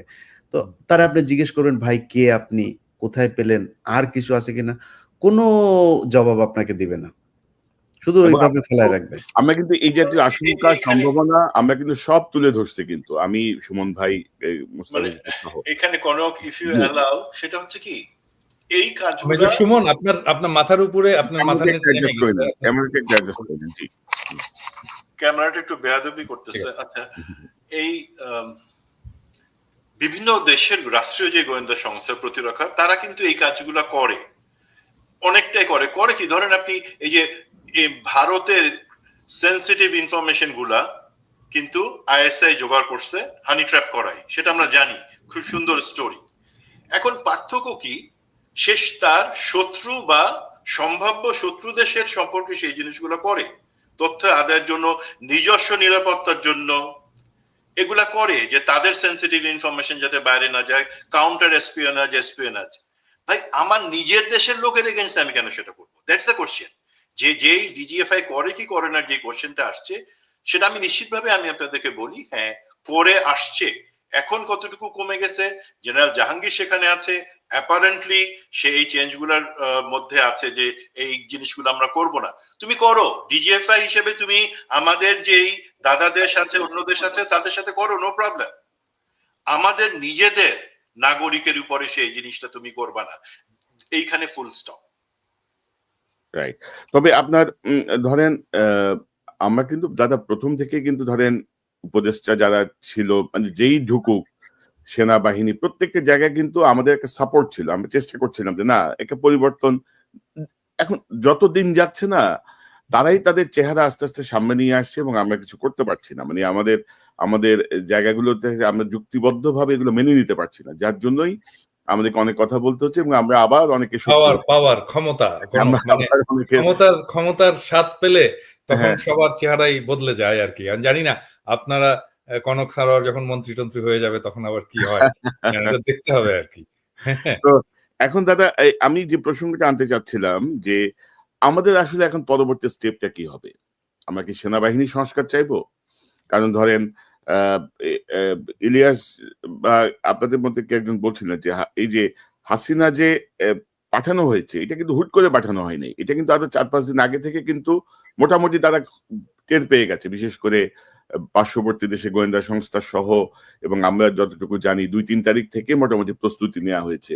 হাসিনা কোথায় যাবে, কিভাবে এখানে সরকার হবে, কারা কারা থাকবে, এরকম একটা ধারণা তখন থেকে তৈরি করা হয়েছিল।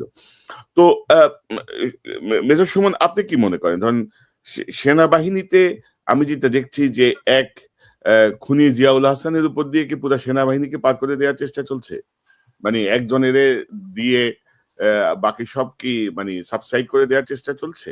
বা এই মুহূর্তে কি সংস্কার বা কি হইতে পারে? মানে আওয়ামী লীগ এর কার্যক্রম নিষিদ্ধ, এখন পরবর্তী বিষয়টা কি মনে করেন আপনি? সেনাবাহিনীর দিকে কিন্তু মানুষের অনেকের দৃষ্টি, বিশেষ করে ওয়াকার সাহেবের বিভিন্ন সময়ের যে কার্যক্রম, সবকিছু মিলিয়ে আপনার পর্যবেক্ষণটা কি? আপনি কি মনে করেন কি করা উচিত এখন? জি, প্রথম যে জিনিসটা হচ্ছে, আমি বাকি, কারণ সেনাবাহিনীর শুধুমাত্র সেনাবাহিনীর সংস্কার করে তো কিছু হবে না, তার সাথে আমরা যেটা প্রশাসন, বিচার ব্যবস্থা, আমাদের বিদ্যমান আইনের সংস্কার, যেটা মানে আইন তো আছেই, সেটাকে কিভাবে জুডিশিয়াসলি প্রয়োগ করা যায় সেই জিনিসগুলো সংস্কারের, সেটা নিশ্চয়ই আপনারা বলবেন বা সেটা ধরে নেই সেগুলা হবে। তাহলে সেনাবাহিনীর দিক থেকে সংস্কারের আগে যে জিনিসটা আসলে দরকার সেটা হচ্ছে, আমরা কি এই 5ই আগস্টের পরে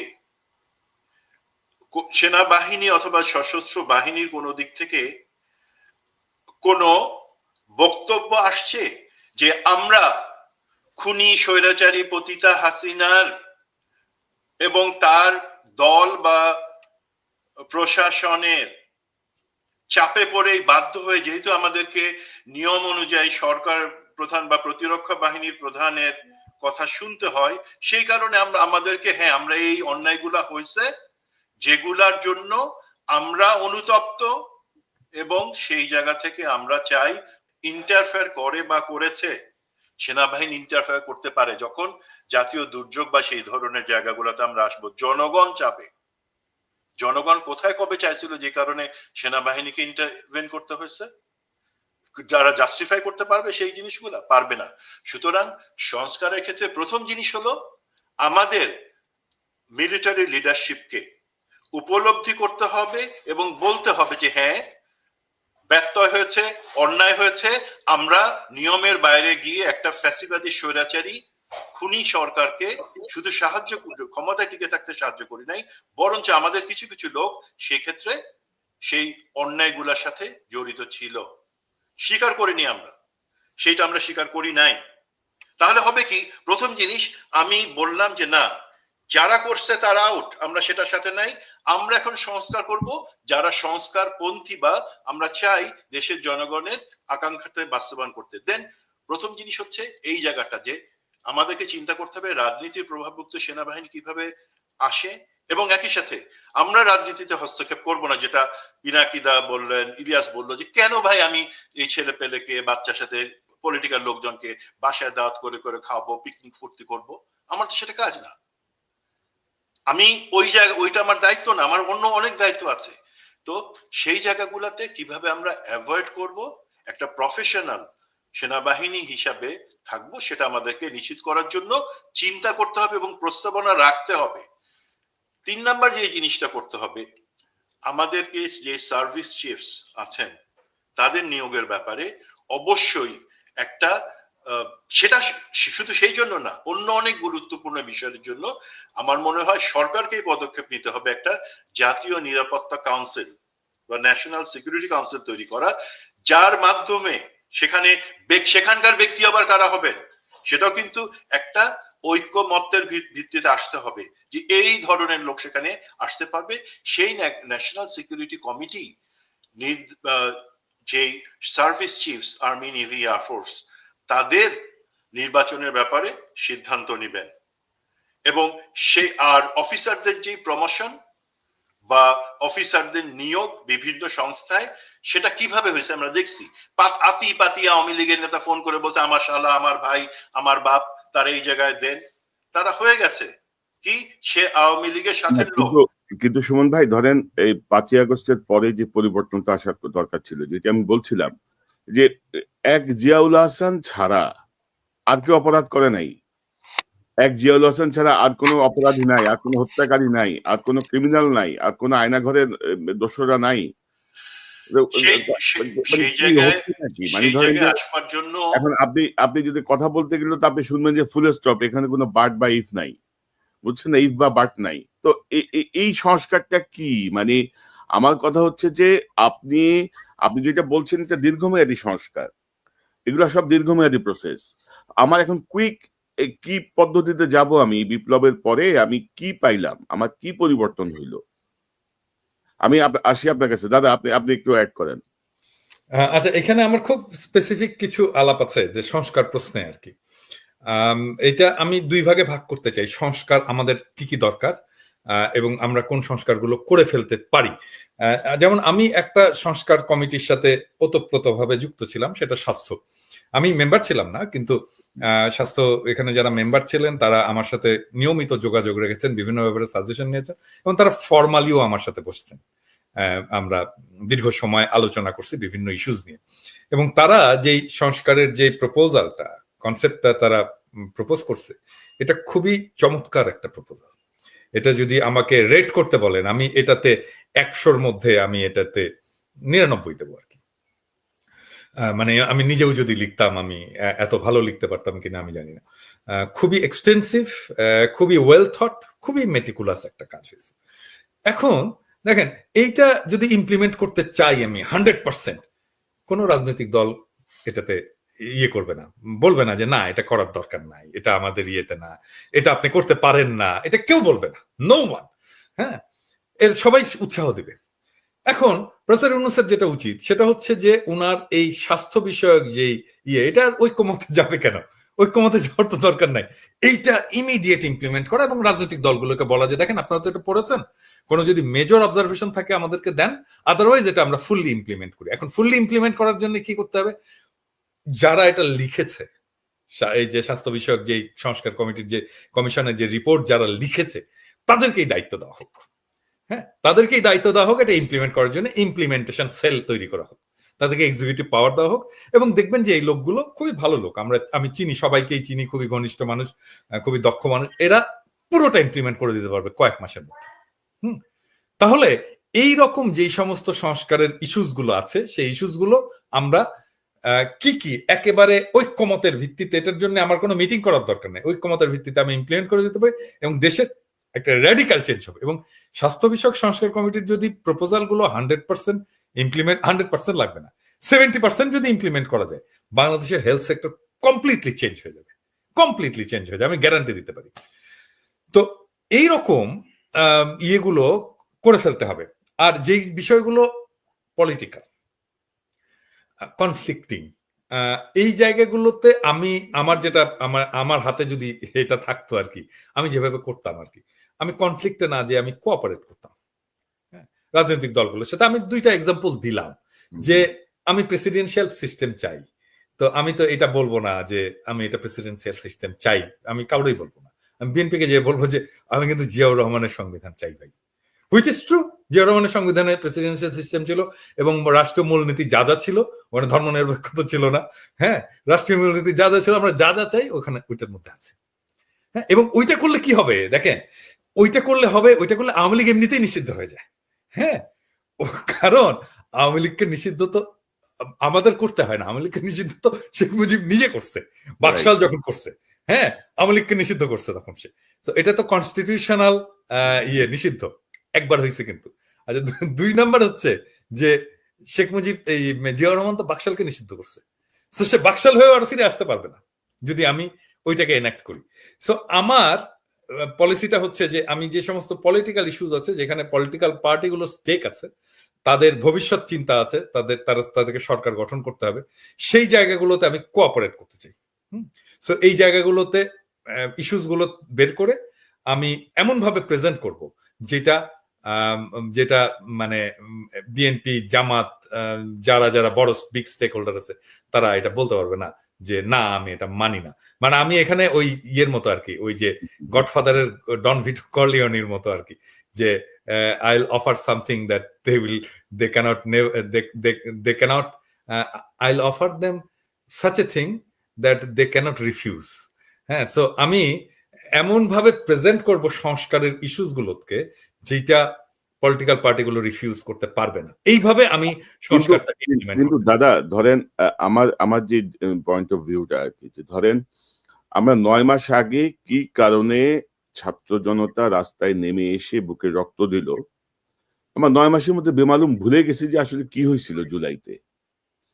এবং যেই জায়গাগুলো ধরেন যেই জায়গাগুলো আমাদের হেল্প করার কথা, যেমন আমি বারবার বলছি সেনাবাহিনীর কথা, আমাদের বিচার বিভাগের কথা, আমাদের মিডিয়ার কথা।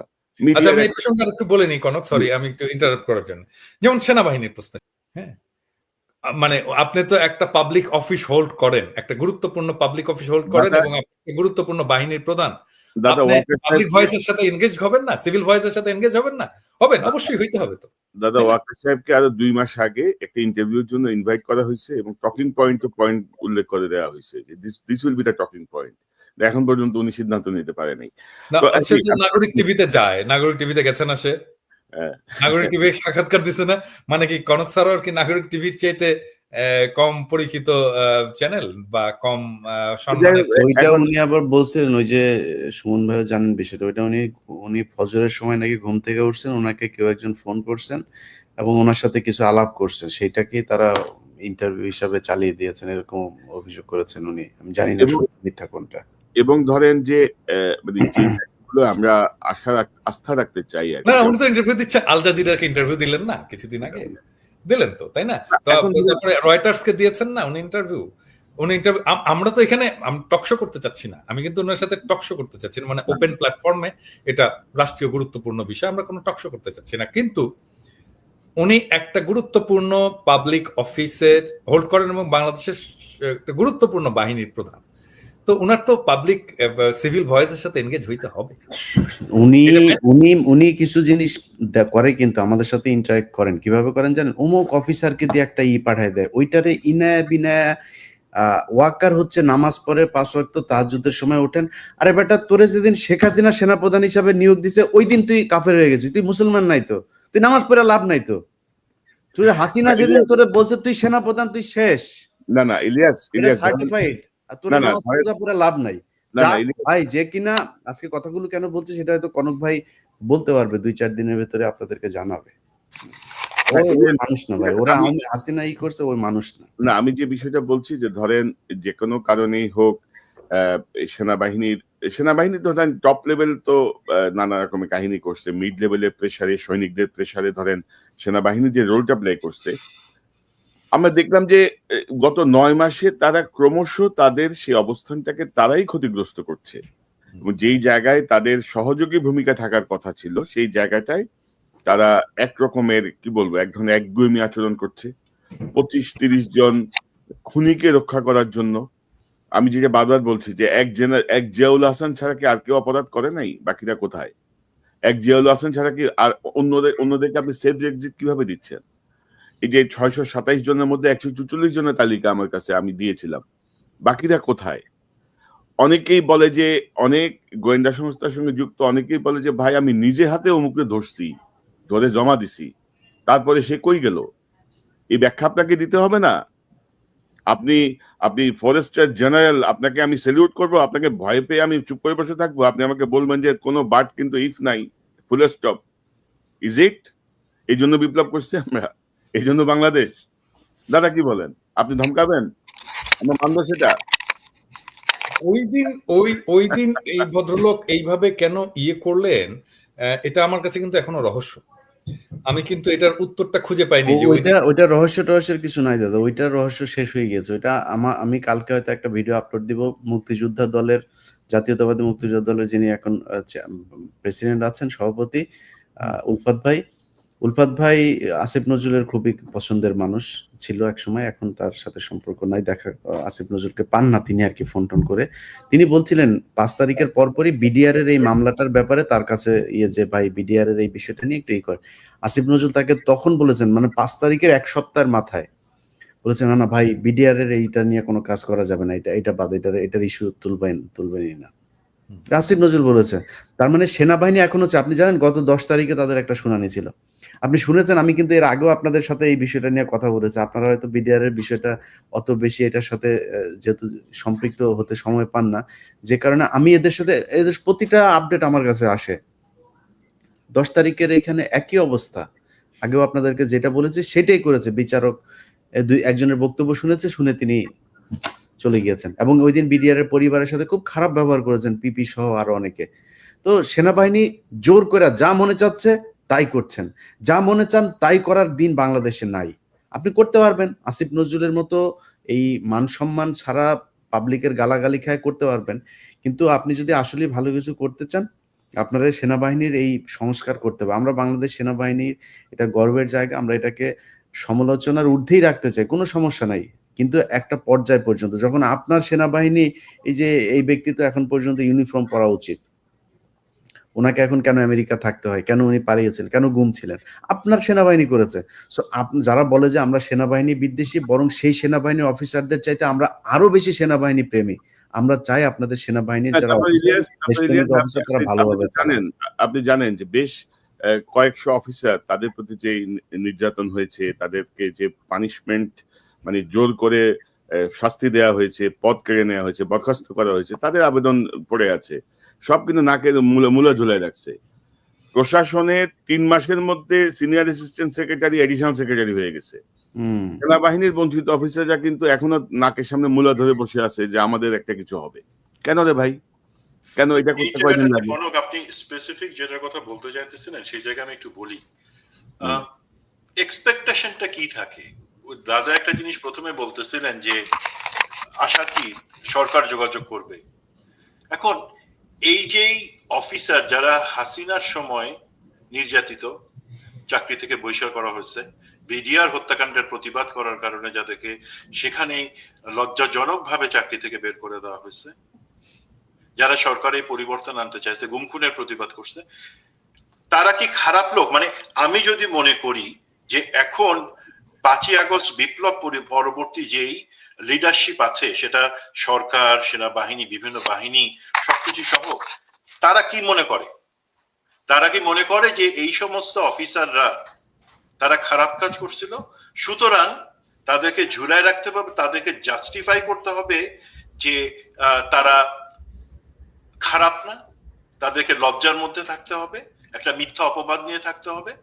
এখন এই জায়গাটাতে যেই প্যাথেটিক জিনিসটা হচ্ছে সেটা হচ্ছে কি, তাদেরকে ডেকে ডেকে কমিটিতে হাজির হয়ে জাস্টিফাই করতে হইতেছে যে হ্যাঁ তারা এই জিনিস করছে, এই পরিস্থিতিতে হচ্ছে জিনিসটা। কেন ভাই, যারা এখনকার মিলিটারি টপ লিডারশিপ আছেন, তারা কি সেই সময়টা কি প্লুটো গ্রহতে ছিলেন যে তারা জানেন না যে তাদের সাথে কি অন্যায় হয়েছে? তাদেরকে বরঞ্চ লিডারশিপে নিজে থেকে অ্যাপ্রোচ করার কথা যে ভাই আমরা জানি কি অন্যায় হয়েছে, তোমরা বলো যে তোমাদেরকে আমরা অ্যাটলিস্ট প্রথম কথা আমরা ক্ষমা চাচ্ছি, আমরা নিজেরা এটা করি নাই, আর কেউ করছিল, পতিতা হাসিনা এবং তার লোকজন, বাট আমরা ক্ষমা চাচ্ছি। সেই স্পিরিটটা তো নাই। প্রথম কথা সেই স্পিরিট, সেখানে জিনিসটা আনতে হবে। দেন আপনি ইমিডিয়েট কিছু জিনিসের কথা বলতেছিলেন যে আমরা নিয়ার টার্ম কি কি জিনিসের সেনাবাহিনীতে আনতে পারি। এখন আমি সম্পূর্ণ গোপনীয়তা এবং আমি মনে করি যে আমরা যখন একটা সোর্স বা কোনো কিছু দেই সেটা মানে ভেরিফাই করে নেওয়াটা, আপনাদের সবাই সেটা করেন, তো সেটা এখন প্রসেসে আছে। ইলিয়াস যে জিনিসটা বারবার বলতেছিলেন যে 2-1 দিনের মধ্যে কিছু একটা, তো কিছু জিনিস, কিছু দালিলিক প্রমাণ এবং কিছু অডিও কনভারসেশন থেকে কিন্তু একটা জিনিস কিন্তু আমাদের বুঝতে হবে যে আমাদের যেই ধারণাটা ছিল যে 5ই আগস্টের আগে সেনা এবং অন্য লিডারশিপ তাদের ভূমিকা এমন ছিল, হাসিনার কারণে নিষ্পেষিত, তারা বাধ্য হয়ে এই জায়গাটা এই জিনিসটা করছেন। মনে হয় সেই জায়গাটাতে আমরা একটা বড় একটা ধাক্কা খেতে যাইতেছি, এবং এটা অ্যাকচুয়ালি যদিও এখন সেটা আমাদের ভেটিং এর প্রসেসে আছে, সেখানে কিন্তু আমরা দেখতে পাই যে এই হাসিনার সহকারী হিসেবে তারা কাজ করছিলেন তাদের অনেকে, টপ লিডারশিপ। সুতরাং এই টপ লিডারশিপ আপনি তারা নিজে থেকে এই সংস্কারগুলো করবে, সেটা আশা করা খুবই খুবই দুরূহ একটা জিনিস।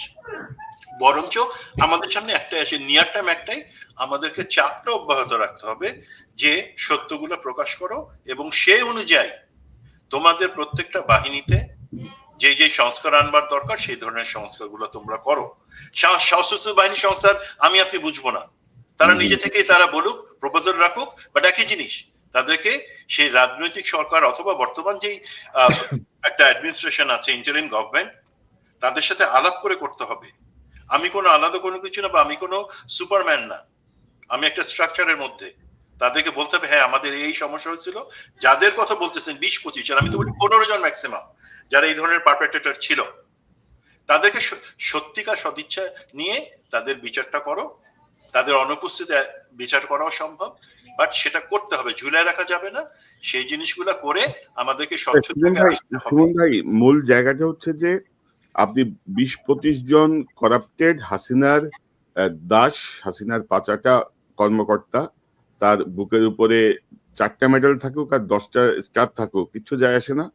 তাদের জন্য সেনাবাহিনীকে বিতর্কিত হওয়া বা সেনাবাহিনীর যে সম্মানহানি হয়েছে সেই সম্মান আমরা হানি হইতে দিব না। আর কি আমরা সিভিলিয়ান, আমরাই উদ্যোগ নিব যে আমাদের দেশপ্রেমিক সেনাবাহিনী বলতে আমরা যে গর্ব অনুভব করতাম, সেই সেনাবাহিনীকে 20-25 জনের জন্য আমরা মানে মেলাইন হইতে দিব না, 1 নাম্বার কথা। 2 নাম্বার কথা যে আপনি দেখেন না রে ভাই, এই যে আবারও এক্সটেন্ড করছে না এই যে ম্যাজিস্ট্রেসি পাওয়ার।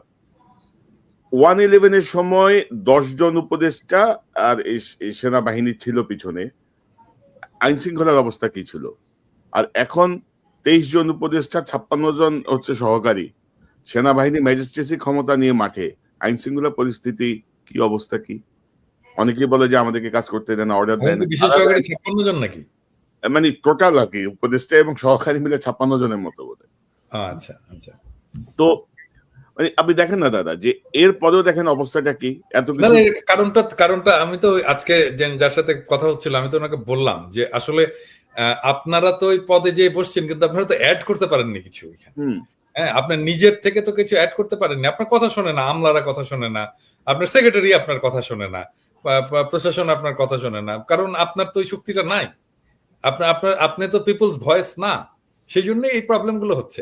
আচ্ছা, আমার মনে হয় আমার একটা এপিসোড রেকর্ড করতে হবে, কিন্তু একটা প্রশ্ন খুব গুরুত্বপূর্ণ, যেটা আমাদের সবারই ইয়ে করা দরকার, দর্শকও মনে হয় ইয়ে করছে, সেটা হচ্ছে যে আওয়ামী লীগ নিষিদ্ধের পরে আমাদের এখন কি করা উচিত? এখানে স্টপ নাকি আমাদের আর কিছু করণীয় আছে? এইটাকে, এটা আমি সবারটা শুনি আর তারপরে বলতেছি আর কি, এটা সবাই বলুক একটু।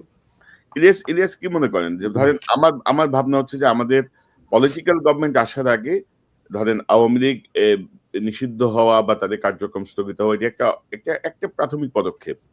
বিচার হবে, দল নিষিদ্ধ হবে, বিচারের কার্যক্রমে একটা স্থবিরতা আছে, একেবারে স্থবির বলা চলে, 9 মাসে মিনিমাম কয়েকটা রায় হয়ে যাওয়া উচিত ছিল, কারণ সাক্ষী প্রমাণ সবই জলজ্যান্ত, জাতিসংঘের রিপোর্টেও জলজ্যান্ত। তারপরেও ধরেন তারা কি তদন্ত করিতেছে, তাহারা কি খুঁজিতেছে আল্লাহ জানে।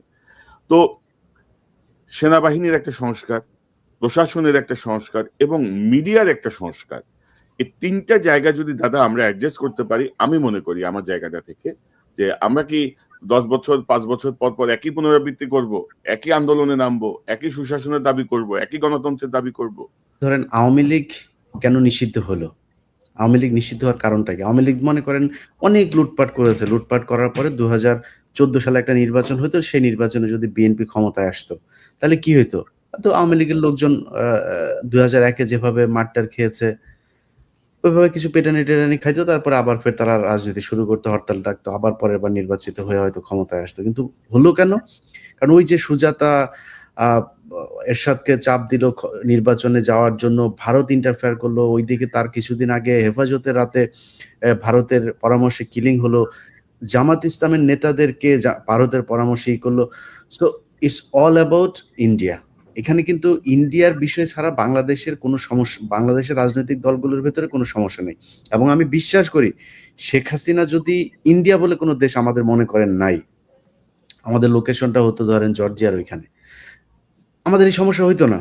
কিন্তু ইন্ডিয়ার কারণেই শেখ হাসিনা আজকে বিপদে। এবং আমার বিশ্বাস, অনেকেও তাদের নেতারা হয়তো এখন স্বীকার করে না, কিন্তু আমার মনে হয় তারা নিজেরা করে যে আমাদের আসলে ভারতের পরামর্শে এই কাজগুলি করা উচিত হয়নি, না হইলে আমরা বাংলাদেশে অন্তত থাকতে পারতাম, তারা থাকতে পারেনি। সো আমাদের সমস্যা হচ্ছে ভারত।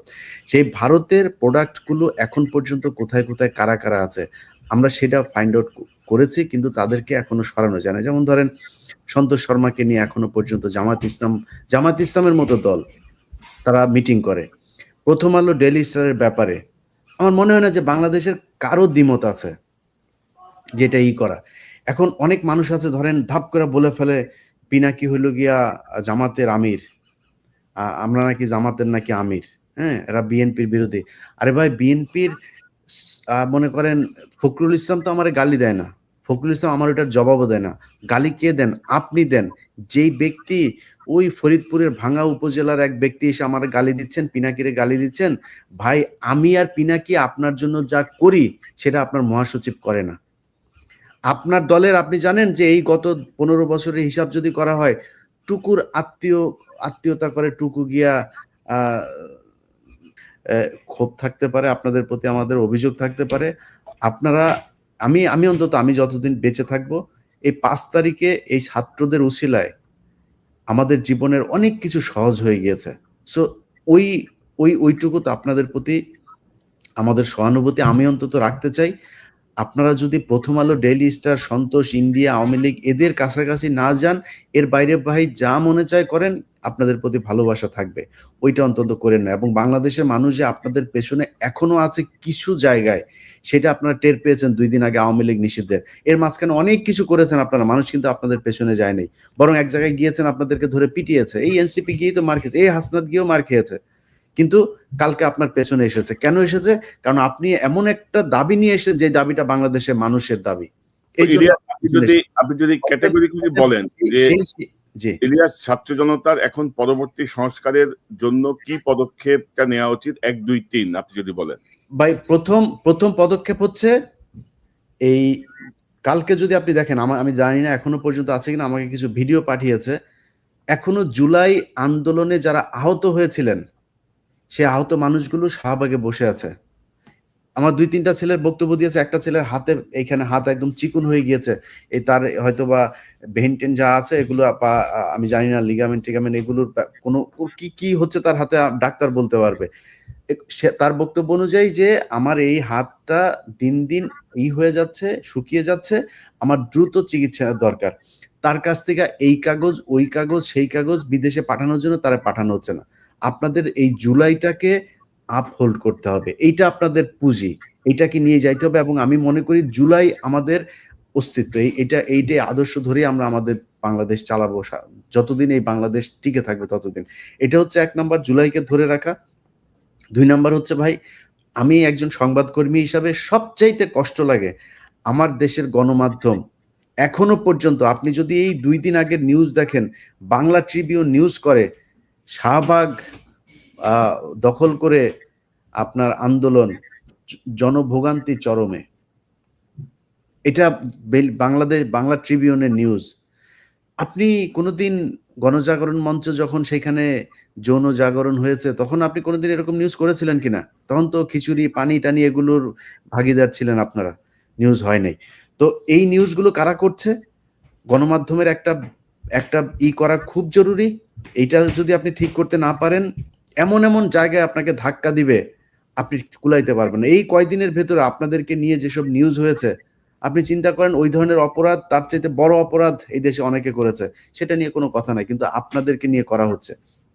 এর কারণ কি? এর কারণ হচ্ছে গণমাধ্যমকে আপনারা এখন পর্যন্ত রিফর্ম করতে পারেন নাই। সো এটা করা খুব জরুরি। আর আমি জানি না সেনাবাহিনীর এটা করা কি সম্ভব কিনা আদৌ ছাত্রদের পক্ষে, যেহেতু ওনারা তো সুপিরিয়র একটা শ্রেণী, ওনাদের ব্যাপার নিয়ে আমরা কথা বলার সেই রাখি কিনা সেটাও আমরা জানি না। আরেকটা হচ্ছে গিয়ে পুলিশ প্রশাসন। এই পুলিশ প্রশাসনের ভেতরে এখনো পর্যন্ত আমরা বহুদিন ধরে কথা বলছি, এনায়েত এই মাসুদ করিম এখনো পর্যন্ত সিটিটিসি এখনো বসায় রাখা হয়েছে তাকে। এই যে ব্যক্তি আব্দুল হামিদ আপনার কয়দিন আগে পালিয়ে গেল, তাকে বের করে দেওয়া হলো, সেই ব্যক্তির নাকি আপন এই বর্তমান আইজিপির নাকি আপন ফুপা হচ্ছে কি আব্দুল হামিদ, আপন ফুপা। আমি আমি এই টক শোতে আসার কিছুক্ষণ আগে আমাকে গুরুত্বপূর্ণ একটা জায়গা থেকে জানিয়েছে, এবং এই আইজিপি নাকি সবকিছু তত্ত্বাবধান করেছে। এসবি প্রধান নাকি আইজিপি কে জানিয়েছেন, আইজিপি তাকে বলেছে যে ওকে এটার কোথাও জানানোর দরকার নেই, চলে যেতে, বয়স হয়েছে, চলে যেতে দাও, এই কথা বলে। যদি হয়ে থাকে তার ব্যবস্থা নেওয়া দরকার। সো এই ধরনের এসবি চিফের সাথে আমার ঘন্টা দুয়েক আগে কথা হয়েছে এসবি আচ্ছা চিফের সাথে। ওই দিনের ঘটনা উনি পুরোটা ব্যাখ্যা করছেন। হ্যাঁ, তো এরকম কিছু হয়নি। আচ্ছা, যাই হোক, তো যদি পুলিশের ভেতরে যারা আছেন এরকম, যদি নাকি পুলিশ যারা যারা আওয়ামী লীগের সুবিধাভোগী ছিলেন তাদের বিরুদ্ধে ব্যবস্থা নেওয়া দরকার। এবং এখনো পর্যন্ত অনেক পুলিশ আছে এরকম যাদেরকে পদে বসিয়ে রাখা হয়েছে। এত পুলিশ আসলে জনগণের পক্ষে ছিল না। আমার মনে হয় খুব দ্রুত এই ছাত্র আন্দোলন 2018 থেকে এই পর্যন্ত ছাত্র আন্দোলনে যাদের চাকরি হয় নাই, শুধুমাত্র আওয়ামী বিরোধী আন্দোলন করার কারণে, যারা জেল খেটেছে, মামলা থাকার কারণে যার ক্লিয়ারেন্স দেওয়া হয়নি এবং যাদেরকে চাকরি দেওয়া হয়নি, তাদেরকে খুব দ্রুত এসপি পদে আপনার বিসিএস করে তারপরে অন্য কোনো ক্যাটাগরিতেও তাদেরকে এখানে দেওয়া যেতে পারে। সাব ইন্সপেক্টর পদে তাদের করা যেতে পারে, কনস্টেবল পদে। অসংখ্য আন্দোলনকারী আহত পরিবারগুলো আছে, তাদের পরিবারের সদস্যদেরকে দেওয়া অবশ্যই যেতে পারে। আমার মনে হয় তারা কখনোই বাংলাদেশের সাথে বিট্রে করবে না। তো এই জায়গাগুলো করা দরকার। আর সবশেষ আমি গণমাধ্যমের কিছু লাফাঙ্গার আছেন তাদেরকে বলতে চাই, তো আমরা কেন বলছি সশস্ত্র বাহিনী সংস্কার, আপনি তো বুঝতে পারছেন সুমন ভাই, এত কিছুর পরে তারা যদি এই মাগনা চিকিৎসা যদি ভারতের কাছ থেকে নিতে চিঠি দেয়, আপনি কিভাবে দেখেন এটা? আপনার কাছ থেকে একটু শুনি এবার সংস্কার কি মনে করেন, 1 2 3 কি করণীয়? প্রথম যে জিনিসটা সেটা আমাদেরকে বুঝতে হবে যে আমাদেরকে নিয়মের দোহাই দিয়ে অনেক কিছু করা হয়, নিয়ম আছে এবং সেই নিয়ম মানতে বলা হয়। এই যে আব্দুল হামিদের যে এক্সাম্পলটা আমাদের কাছে আসছে, সেটা একটা ক্লাসিক এক্সাম্পল। দেখেন, সেখানে বলা হচ্ছে উনি একজন প্রাক্তন রাষ্ট্রপতি, তার বিরুদ্ধে কোনো মামলা নাই, তার বিরুদ্ধে কোনো ভ্রমণ নিষেধাজ্ঞা নাই, সে চিকিৎসা করতে যেতে পারে, সুতরাং যেতে পারে। But fact of the matter হচ্ছে, আমরা এটা তো একটা উচ্চ পর্যায়ের ডিসিশন, সিদ্ধান্ত থেকেই তাকে বাইরে চলে যেতে দেওয়া হয়েছে। এবং আমি একটু বলি, এই যত ইন্টারন্যাশনাল ফ্লাইটের প্যাসেঞ্জার লিস্ট, সেটা আমাদের গোয়েন্দা সংস্থাগুলোর কাছে তার আগেই চলে আসে, আগের রাতে চলে আসে। সুতরাং গোয়েন্দা সংস্থাগুলোও জানতো যে কারা যাচ্ছে। এটা বলবার কোনো উপায় নাই যে ওকে এই সাব ইন্সপেক্টর বলছে, ওই কনভারসেশন এটা হয়েছে। হ্যাঁ, সেটা হয়েছে, বাট তার আগে যেটা হচ্ছে যে কে যাবে, আব্দুল হামিদের যাচ্ছে, সেটা সবাই জানতো। সুতরাং নিয়ম সংবিধানের দোহাই দিয়ে আমাদেরকে আটকে রাখা হয়েছে। চুপুকে সরাতে পারলে আমরা যেই জায়গায় পরিবর্তন এবং সংবিধানটাকে, আমি এই ধরনের কথা বলি না সংবিধান ছুঁড়ে ফেলো বা অন্যান্য কিছু, বাট সংবিধানটাকে সাসপেন্ড করে তখন আমাদের যে কাজগুলো, এবং তার পরবর্তী টার্গেটটা হবে যেটা একটু লং টার্ম, আমি মিড টার্ম, জাতীয় বিপ্লবী সরকার। Plain and simple. এই জাতীয় বিপ্লবী সরকারে সেখানে প্রধান উপদেষ্টা প্রফেসর ইউনুস, ওনার ভূমিকা কি হইতে পারে না পারে, সেই জিনিসগুলা অবশ্যই আসতে পারে, এটা ওনার মর্জি। এমন না যে ওনার বিরুদ্ধে সেটা হচ্ছে, ওনাকে সাপোর্ট করার জন্য। বিকজ ওনার চারপাশে যেই লোকগুলো আছে যারা আওয়ামী লীগের প্রেসক্রিপশনে বসানো এবং আওয়ামী লীগের প্রেসক্রিপশন অনুযায়ী ফার্মেসি থেকে মেডিসিন সাপ্লাই করতেছে, আমাদের জীবনটাকে বিষ দিয়ে দুর্বিষহ করে ফেলতেছে, তাদেরকে সরানো তাদের বিপক্ষে। সুতরাং আমরা প্রফেসর ইউনুসের হাতকে শক্তিশালী করার জন্য, আমাদের এই বিপ্লবটিকে পূর্ণ করার জন্য জাতীয় বিপ্লবী সরকার আসতে হবে। এবং সেই সরকারের অধীনে সিদ্ধান্ত হবে সংস্কার কিভাবে হবে, ইমপ্লিমেন্ট কিভাবে হবে, নির্বাচন কখন হবে। আমি বলবো না যে জাতীয় বিপ্লবী সরকার আসছে, নির্বাচন পিছায় দাও, তা না। আমাদেরকে একই সাথে কিছু জিনিস খেয়াল রাখতে হবে, যে আমরা যদি এই মানে চাপটা অব্যাহত রাখি, সেই ক্ষেত্রে আবার সুবিধাভোগী কিছু লোক যাতে না ঢুকে যায়। প্রথম কথা, আমাদের গত হাসিনা আমলে যারা বিভিন্ন বাহিনী প্রধান হয়েছেন, ওনাদের অনেকের অনেক ভালো গুণাবলী থাকতে পারে, তারা কোনো কিছুতে তাদেরকে পুনর্বাসন হবে না। Very simple. কারণ আমরা জানি তাদের সুযোগ ছিল, তারপরও তারা সে আনুগত্য, আপনারা কার আনুগত্য নিছেন?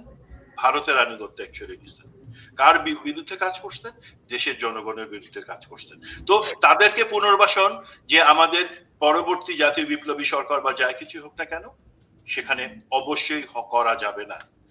আর আমি আরেকটা জিনিস বলি, এই আমরা যখন এই পরিবর্তনগুলোর কথা বলতেছি, আমরা যে সংস্কার পরবর্তী পদক্ষেপ ছাত্ররা বা যারাই নিক না কেন, আমাদের কিন্তু বড় একটা অন্তরে থেকে যাবে যে আমাদের পার্শ্ববর্তী ভারত সেটা যাবে না। আর রিসেন্টলি আরো যাবে না। তার কি হয়েছে? সে এত জোরে থাপ্পড় খাইছে, মানে ওই যে গোমূত্র খাওয়া আর গো মাংস খাওয়ার মধ্যে যে পার্থক্য হয়, সেটা একটা ডিসিশন হয়ে গেছে যে গোমাংস খাওয়ার উপকার কি আর গোমূত্র খাওয়ার অপকার কি। এখন এই গোমূত্র মুখ থেকে ফেলে তারা কিন্তু একটা থার্ড ফ্রন্ট ক্রিয়েট করার চেষ্টা করবে। তার কারণ এক নম্বর হচ্ছে তাদেরকে লজ্জা ঢাকবার জন্য তারা মনে করবে যে ঠিক আছে আমরা তো অত শক্তিশালী না, কোনো না কোনো কারণে আমাদেরকে যে পুশিং শুরু হচ্ছে, কিন্তু সেখানে আমাদেরকে সতর্ক থাকতে হবে। আমাদের অনেক তথাকথিত মিডিয়া হয়তো সেখানেও কোনো কিছুর একটা ঘুট পাকানোর ক্ষেত্রে ভারতের সহযোগী হতে পারে। প্লিজ তাদের কথা শুনে তাদের ফাঁদে পা দিবেন না।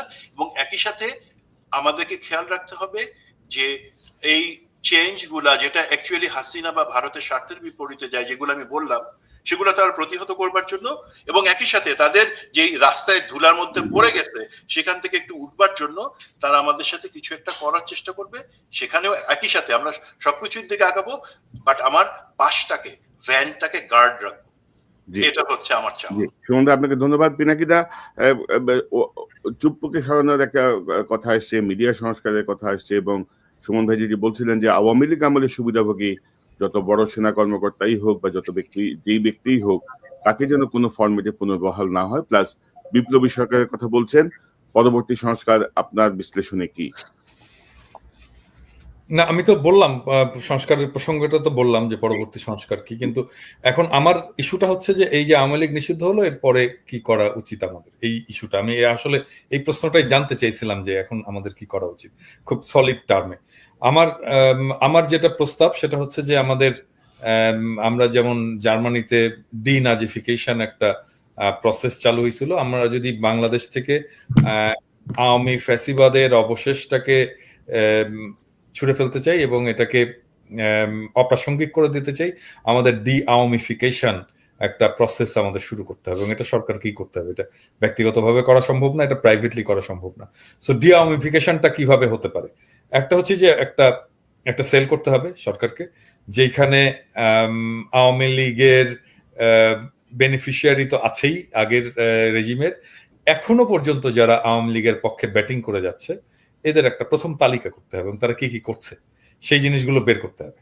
বের করার পরে তাদেরকে কিভাবে সাইজ করা যায় সেটা বের করা যাবে। হ্যাঁ, কিন্তু প্রথম কাজটা হচ্ছে তালিকাভুক্ত করা, কোথায়, দেশে এবং বিদেশে কারা আওয়ামী লীগের পক্ষে ব্যাটিং করে যাচ্ছে এবং এখনো আওয়ামী রেজিমের, তার মধ্যে এক নম্বরে হাসিনা থাকবে, সেটাতে কোনো অসুবিধা নাই, এক নম্বরে হাসিনা, তারপরে কে কে কে কে কে এই জিনিসগুলো, মিডিয়াতে কারা, অ্যাডমিনিস্ট্রেশনে কারা, আর্মির মধ্যে কারা, পুলিশের মধ্যে কারা, এক্স পুলিশের মধ্যে কারা, এক্স আর্মির মধ্যে কারা, হ্যাঁ, এক্স আমলাদের মধ্যে কারা, এক্স ডিপ্লোম্যাটদের মধ্যে কারা, এইভাবে ক্যাটাগরিজ, হ্যাঁ, বিচার বিভাগে কারা কারা এখনো আওয়ামী শাসনের ন্যারেটিভ তৈরি করে যাচ্ছে এবং আওয়ামী শাসনের পক্ষে ন্যারেটিভ, যেমন ধরেন নবনীতা, মাসুদা ভাট্টি ইত্যাদি ইত্যাদি, এই ধরনের যারা আছে তারা একরকম।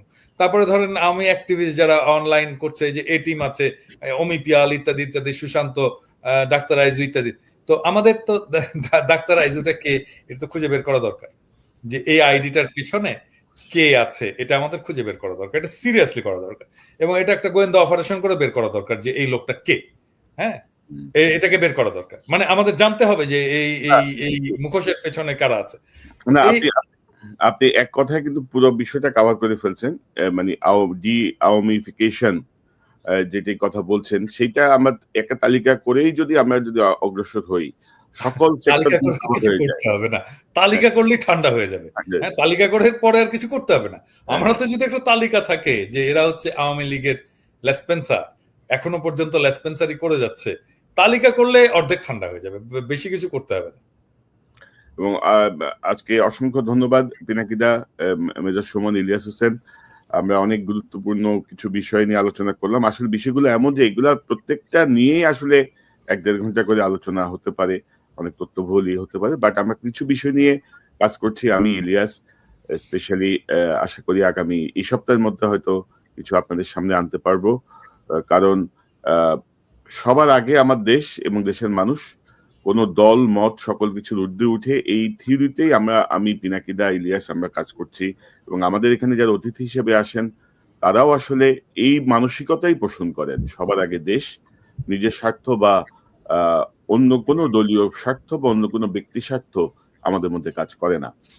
আশা করি আমাদের দর্শকরা আমাদের এই বিষয়টি বোঝেন এবং সেভাবে আমরা কাজ করে যাব। আমাদেরকে চোখ রাঙায় লাভ নাই, ভয় দেখায় লাভ নাই। এগুলো সব শরবতগুলো আমরা অনেক আগে খেয়ে ফেলছি, সব টনিক দেয়া আছে, অ্যান্টিডোট দেয়া আছে, কোনো সমস্যা নাই। আমরা আমাদের মতো কাজ করেই যাব ইনশাল্লাহ, যতদিন পর্যন্ত বাংলাদেশ একটা সুস্থির জায়গায় না পৌঁছায়, মানুষের অধিকারের জায়গাটা যেন মনে হয় যে আমরা মানুষের অধিকার নিশ্চিতের একটা কাছাকাছি পর্যায়ে পৌঁছেছি, আমরা আমাদের কাজ অব্যাহত রাখবো। অতিথি সবাইকে অসংখ্য ধন্যবাদ। এবং আমরা, দাদা, আমার মনে হয় যে আমরা প্রতি রবিবার এরকম একটা শো যদি রেগুলার করতে পারি, অনেক বিষয় নিয়ে আমরা অ্যাকচুয়ালি মানে কনক্লুসিভ একটা আলোচনা করতে পারবো। আপনাদের সবাইকে অসংখ্য ধন্যবাদ। ধন্যবাদ। আসসালামু আলাইকুম। ওয়ালাইকুম আসসালাম। দর্শক, এতক্ষণ যারা অনুষ্ঠান শুনলেন, নিশ্চয়ই আপনি এই আলোচনা মর্মার্থ উপলব্ধি করতে সক্ষম হবেন। জুলাইতে যেই শহীদ যারা হয়েছেন, জুলাইতে যারা অঙ্গ হারিয়েছেন, চোখ হারিয়েছেন, তাদের যেই বলিদান, তাদের যে আত্মত্যাগ, সেই আত্মত্যাগ আসলে আমরা 9 মাসের মাথায় অনেকটাই ভুলে যাচ্ছি, অনেকটাই ফিকে হয়ে আসছে, অনেকেই চোখ রাঙাচ্ছে, অনেকে আওয়ামী লীগকে পুনর্বহালের চিন্তা করছে, অনেকে নানা ফরম্যাটে আওয়ামী লীগের পক্ষে কাজ করছে, ন্যারেটিভস তৈরির চেষ্টা করছে। আমাদের পুলিশ, আমাদের সেনাবাহিনী, আমাদের বিচার বিভাগ, আমাদের আমলাতন্ত্র, আমাদের সকল জায়গায় এবং শিক্ষা প্রতিষ্ঠানেও মানে আওয়ামী সুবিধাভোগী যারা ছিল তারা এখনো সজাগ, বহাল। যেটি পিনাকিদা বলছিলেন, আমরাও মনে করি যে পুরো সংস্কারের জায়গাটায় একে তালিকা প্রণয়ন করে আমাদের এগিয়ে যাওয়া উচিত। বাট প্রথমেই আমার মনে হয় যে আওয়ামী সবচেয়ে বড় লেসপেন্সার, সবচেয়ে বড় সুবিধাভোগী দুর্নীতিবাজ রাষ্ট্রপতি শাহাবুদ্দিন চুপ্পু, তাকে অপসারণ করা জরুরি। কারণ তার হাতে এত ক্ষমতা রেখে, তার হাতে একটা মেজর ক্ষমতা রেখে আমার মনে হয় যে আমরা নিরাপদ থাকতে পারবো না। আবারও দেখা হবে ইনশাল্লাহ। আসসালামু আলাইকুম।